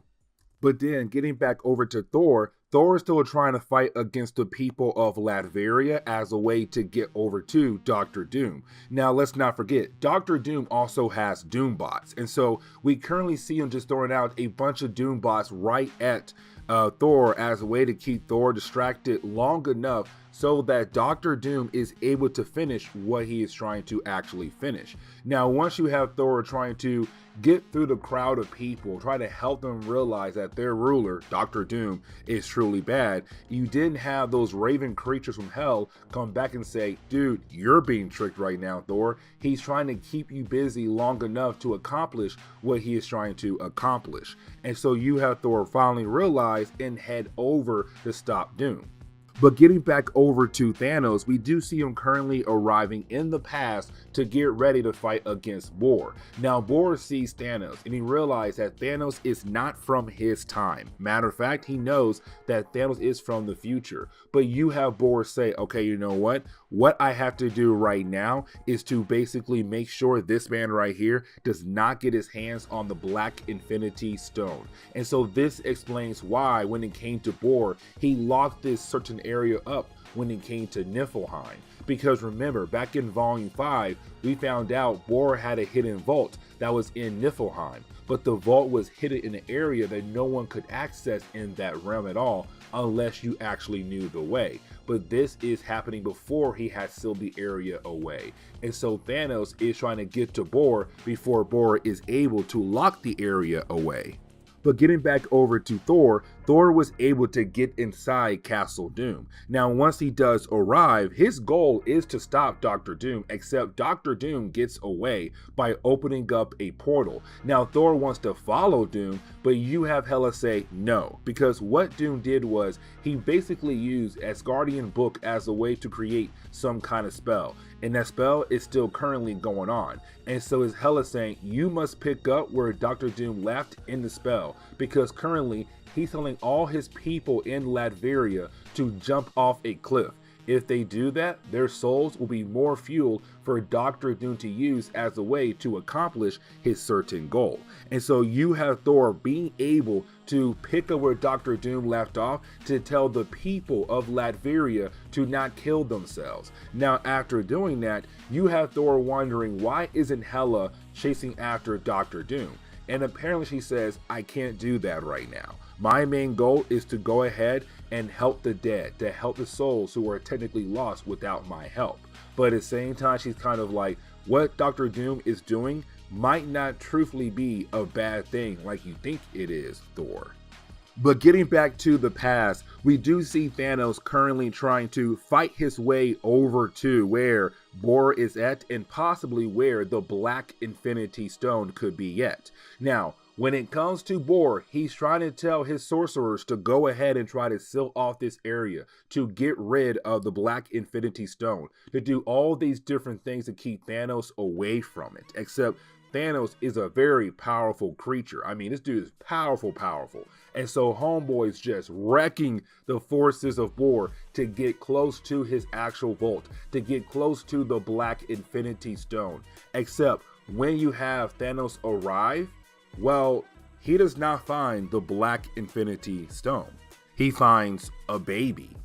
Yeah, that's right. The Black Infinity Stone is no longer there. Is now a baby, a child. But getting into the 4th chapter, we actually do pick up with Doctor Doom fighting against Hela. Now, this moment right here takes place in the past to just show us real quickly that Doctor Doom was able to literally defeat Hela in her own realm. But right after he was able to defeat her, she did seem somewhat concerned for him. And Doom's kind of realizing that she kind of cared for him for some unknown reason as he travels back in time. But getting back over to Thanos, you have Thanos really thinking about the idea of killing off the baby, because Thanos is the type of person to sacrifice a child to get what he wants. And currently, he wants to get rid of the child to get the Black Infinity Stone. Now, while he is trying to do that, you have Doctor Doom arrive. And this is Doom trying to convince Thanos to not do what he is trying to do. Now, this is going to be very crucial for a huge retcon for a certain character. Now, with that being said, you actually do have Doctor Doom trying to convince Thanos that there are different ways that you could use the Black Infinity Stone down the road, but not like this. Except for Thanos, he hates the idea of waiting to accomplish something that he always has been trying to accomplish. Now, while you have the two men arguing with one another, you have Thor and Lucia watching over Doctor Doom and Thanos. And you have basically Thor tell Lucia to get the child while Thor tries to fight against Thanos and Doctor Doom. Now, here's the thing though, because this is future Thor, not present day Thor. This is future Thor, who's saying we have to basically keep Thanos and also Doom busy long enough so that you, Lacia, are able to get the child and get far away, because this child is going to be very crucial for the entire family of Thors. And so while you have Thor begin the process of trying to fight against both Doctor Doom and Thanos, and you have Lacia trying to get her hands on the baby, well, now you have Bor arrive. So now you have Thanos from one point in time in the future, Doctor Doom from a different point in time in the future. You also have Thor and Lacia from even farther point in the future, and now you have Bor here in the past, in the present moment in the past, arriving and realizing that there's different characters that he should not be seeing at all, including his own grandchildren, Thor and also Lacia. Getting back over to Jane Foster, who is currently in the afterlife that was right above Doom Castle or Castle of Doom. Either way, while being in that afterlife, she finds two souls. Those two souls are Bor and also Odin. But you have Bor arrive first, and you have Bor saying, listen, it seems like somebody is trying to do a ritual that I tried many years ago. And the only reason why they're trying to accomplish this is because the vault is open. So the spirit of Bor realized the vault is now open, means that someone who is trying to complete the same ritual that basically Bor was trying to do back then is trying to do it right now. Of course, that could be Doctor Doom. Now, with that being said, though, you didn't have Bor tell Odin, hey, son, I actually met your son, my grandson, once before. And Odin could not believe that. He's kind of like, wait a second. You're my father, Bor, and you're telling me you met your grandchild, my child, Thor? When the world did that happen?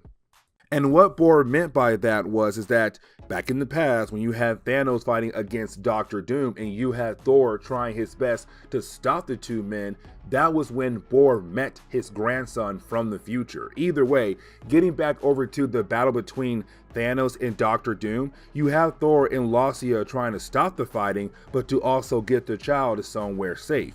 Now, while you have all four characters on their own thing, it does end up with Thor realizing that Doctor Doom is not really here to try to kill the baby or claim the child for himself. That instead, when it comes to Doctor Doom, he is trying to stop Thanos from killing the baby because he realized who the child will become down the road. And so while you have Thanos and Doctor Doom fall into the time storm, they go to a different point in time. But the child, she grows up to the age of like 13, 14, who knows? Either way, the child has aged up. Now, with that happening, you have Thor and Lacia say they have to go because Thor now knows what's next for the child, what he has to do to make sure this child survives because we need her in the present day. And so with all that being said, you have our two heroes leave. Now, Bor is kind of like, oh, pass, Bor. He's like, you cannot take my weapon away from me. That child is my weapon. I need her. But you have Thor say, look into my eyes, look into the time storm, and realize this child right here is going to become a goddess. And so we have to leave because in the future, we need her around to make sure our future actually happens. And so you have Bor tell Valkyrie what he saw when it came to the time storm. And what he tells her is that what he saw was basically Thor becoming a great king. He also learned a valuable lesson, which was that at first he believed that he was going to live forever. But then he realized by looking into the time storm, that is not true. That sooner or later, Odin would take his place. And then sooner or later, it would be Thor who would take Odin's place. But it's also Bor saying that with those things being, given to me, those images given to me, I realized that by Thor, Asgard finally have a great king because Thor has learned from our mistakes, Odin mistakes, Bor mistakes to make sure that he's a great king for Asgard. And so it's kind of like Donny Cates saying, from here on out, Thor is going to be literally the All-Father of Asgard. Odin is gone for good, so is Bor, like none of this going to happen all over again. Thor is now the true ruler of Asgard. Now, of course, this is comics. Sooner or later down the road, Odin will come back. But for the sake of the story, it's really more of Odin is going bye-bye. So is Bor. It's Bor telling Odin, you have to realize it's time for you to also let go and come to the afterlife. But getting back over to Thor, Lausea, and also the child. And by the way, this is future Thor and future Lausea with this child, who we still have no idea who she is just yet. They go over to Jotunheim, and I really hope I pronounced that correctly, the home of the giants. Now, the reason why they're going there, because, well, the child needs to meet her father, her adoptive father. And we kind of find out this child is Hela. So the Black Infinity Stone that was turned into a child, well, that was Hela being brought to life into this world. And so Thor realized what comes next for the child. She has to be raised by her father and by her mother. And her father is Loki. For many years in Marvel Comics, we were just told that Loki is the father of Hela. And that is it.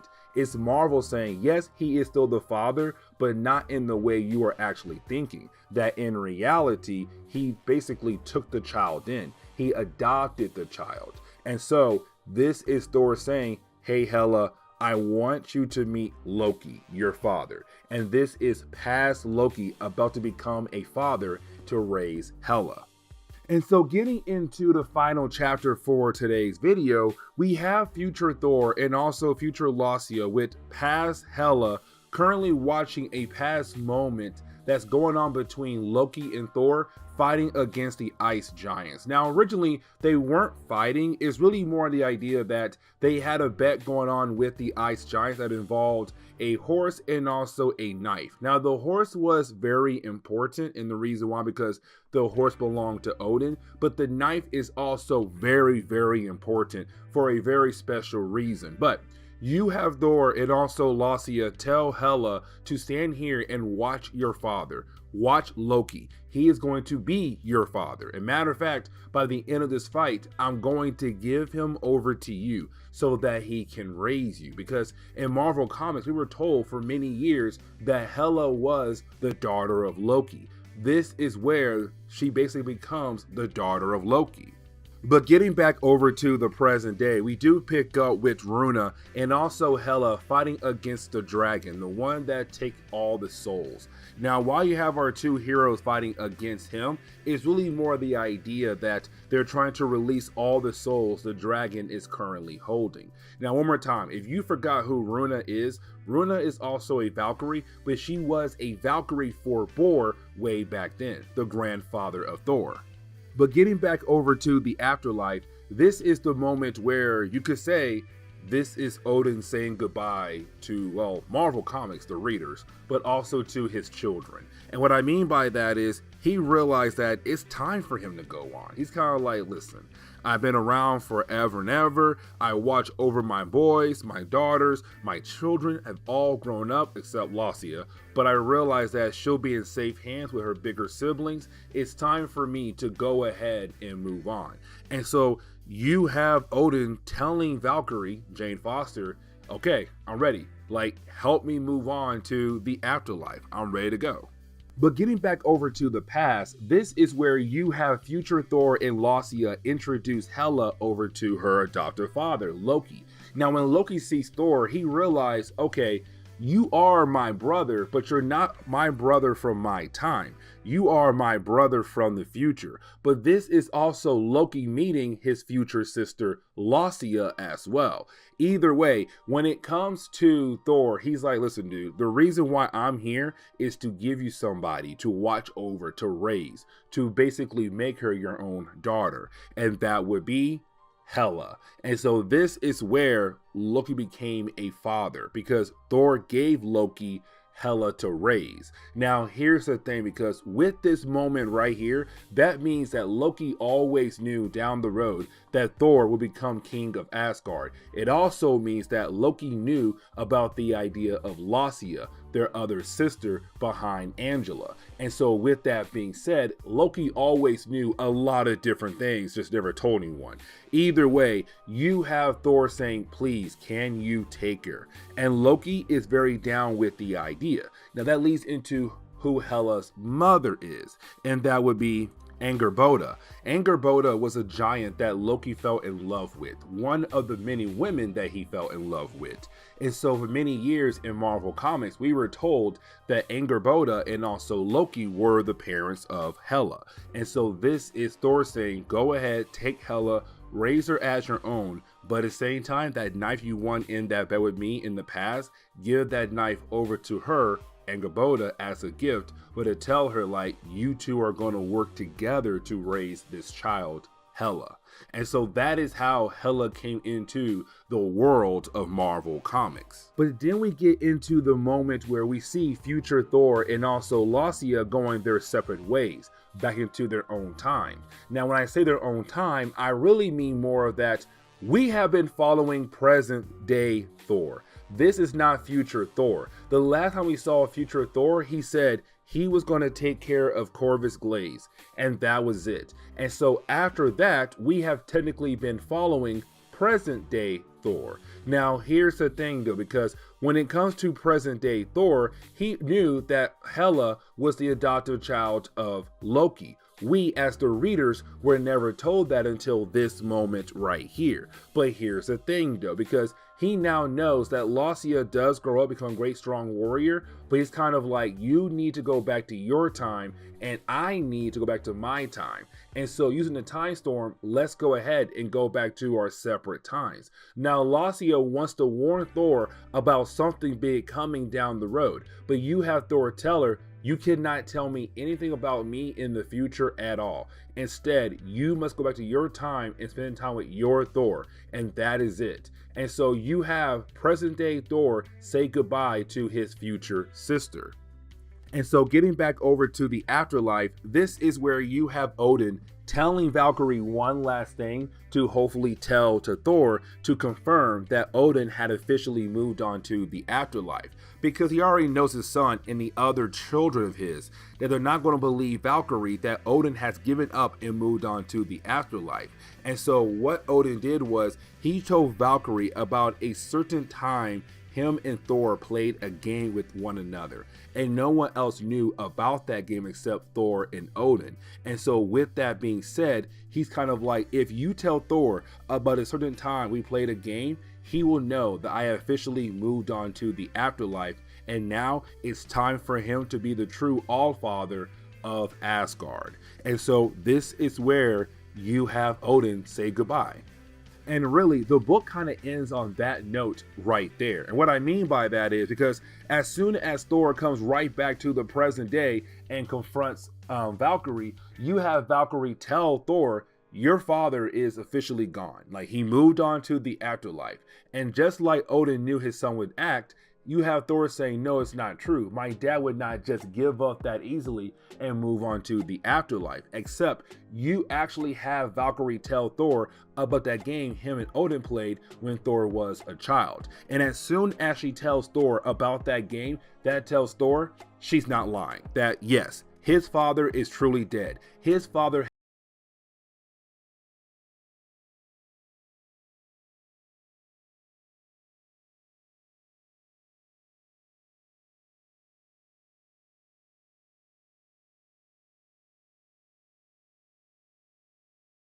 Okay, so we're going to continue our coverage over Thor, and we actually pick up with an annual that comes after the entire run by Donny Cates. And matter of fact, it is included in Volume 6 trade paperback of Donny Cates Thor. But this was a really interesting idea because it does give us a new version of MODOK. Now, we already know MODOK is a very interesting kind of character that has huge connections to advanced idea mechanics, better known as AIM. When it comes to MODOK, he was basically your regular American technician working for Advanced Idea Mechanics.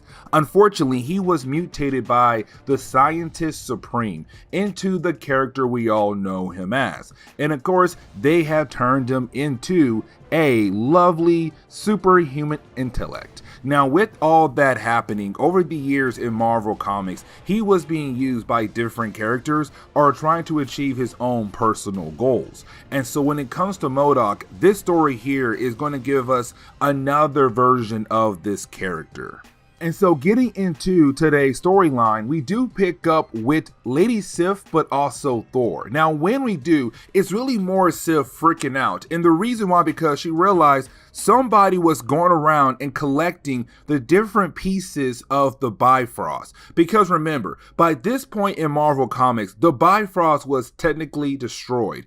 Back in the storyline better known as Banner of War, when you had Thor turn into a Hulk and he smashed the Bifrost. Now, originally, the Bifrost was used as a way to give Asgardians the ability to travel to different realms that was connected to the World Tree. Either way, when it comes to someone being able to collect all the different pieces of the Bifrost, well, they began the process of rewriting every single realm in their own image. And that is a huge achievement right there. And that includes Midgard. Of course, that means Earth.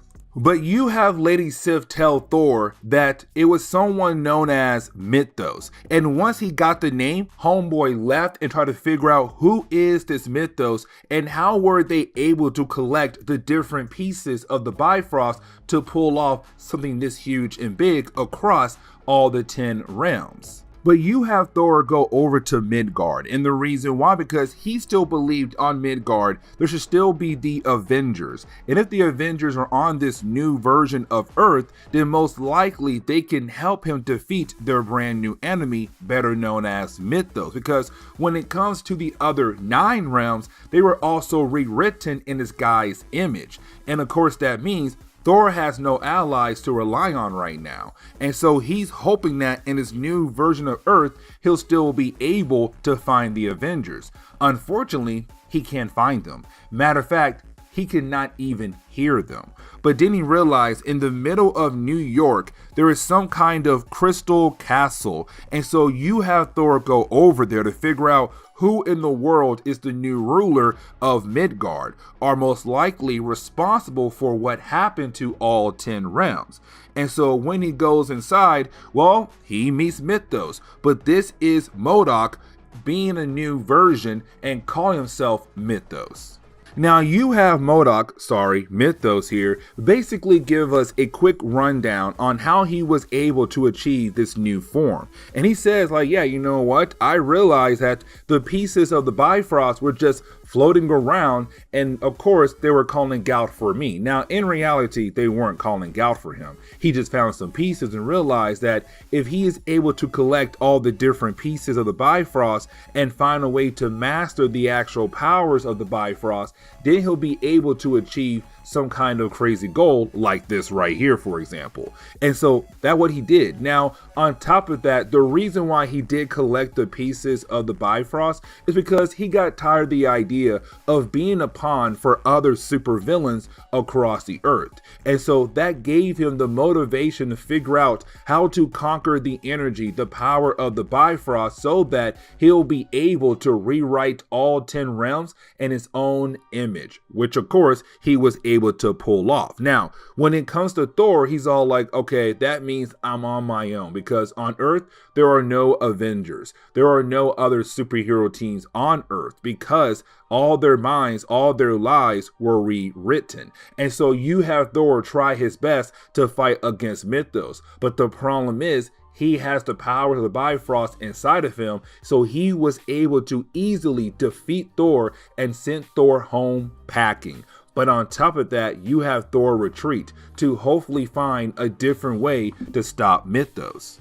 But after being defeated by Mythos, you didn't have Thor meet up with Peter Parker. Now, this is not his Peter Parker. This is a new version of Peter Parker. With the main Marvel universe being rewritten, of course, we got a new version of Peter Parker, which again is this one right here, who never did become Spider-Man. But the thing is, you have Thor just being able to find Peter Parker and watching Peter Parker go out of his way to protect some innocent old man from a bunch of thugs. Now the thing is though, once you have Thor being able to help Peter take out the thugs, you have Thor begin to question Peter Parker to see at first if this is the same Peter Parker that he always knew. But right off the bat, he knows or realizes this is not his Peter Parker. This is a new version. But even though this is a new version of Peter Parker, it's still a Peter who's still going out of his way to protect innocent people, to help out innocent people, no matter if he is unable to protect himself as well. Now, when it comes to Thor, he realized that Peter's giving him a life lesson, and that life lesson is really more the idea of you always must do the right thing. Go out of your way and try to help out people. No matter what the odds are against you, still keep fighting to help yourself, but to also help the people around you that cannot protect themselves. And so you have Thor realize that even though that he may not be as strong as Mythos, there's still a way to actually defeat Mythos. And so you have Thor say his goodbye to this version of Peter Parker, but then he tells Peter, hey, once I'm able to win and bring back the old main Marvel universe, I owe you one. And so you have Thor leave to hopefully defeat Mythos this time. And really, the book kind of ends on that note right there. I mean, not really on the whole Peter Parker thing, but it does begin to wrap up very quickly, because once you have Thor being able to kind of learn a valuable lesson from Peter Parker, which is more that just don't give up, keep fighting, but on top of that, help protect the innocent people, you have Thor go right back over to Mythos and then once again fight. Now, Mythos is still a very powerful character, but Thor now knows how to, one, dodge the attacks, but two, how to break down Mythos in different kind of ways to hopefully defeat him. And once he does break him down far enough, it was easy picking for Thor to take down Mythos just like that. And so once you have Thor do that, it's kind of like, okay, Thor won. Thor defeated Mythos, and now all 10 rounds can go back to normal. And so this was a very quick one-shot story. I still kind of like it, but I felt like with a character like Mythos, you could have done a whole lot more with a story with this character right here. Matter of fact, could have gave it a whole story arc like 6 parts long, because that was a very interesting concept to me that wasn't just hit correctly. But either way, this is where we are going to end today's comic book video. So please leave me a like down below and subscribe. But guys, see y'all next time. Later.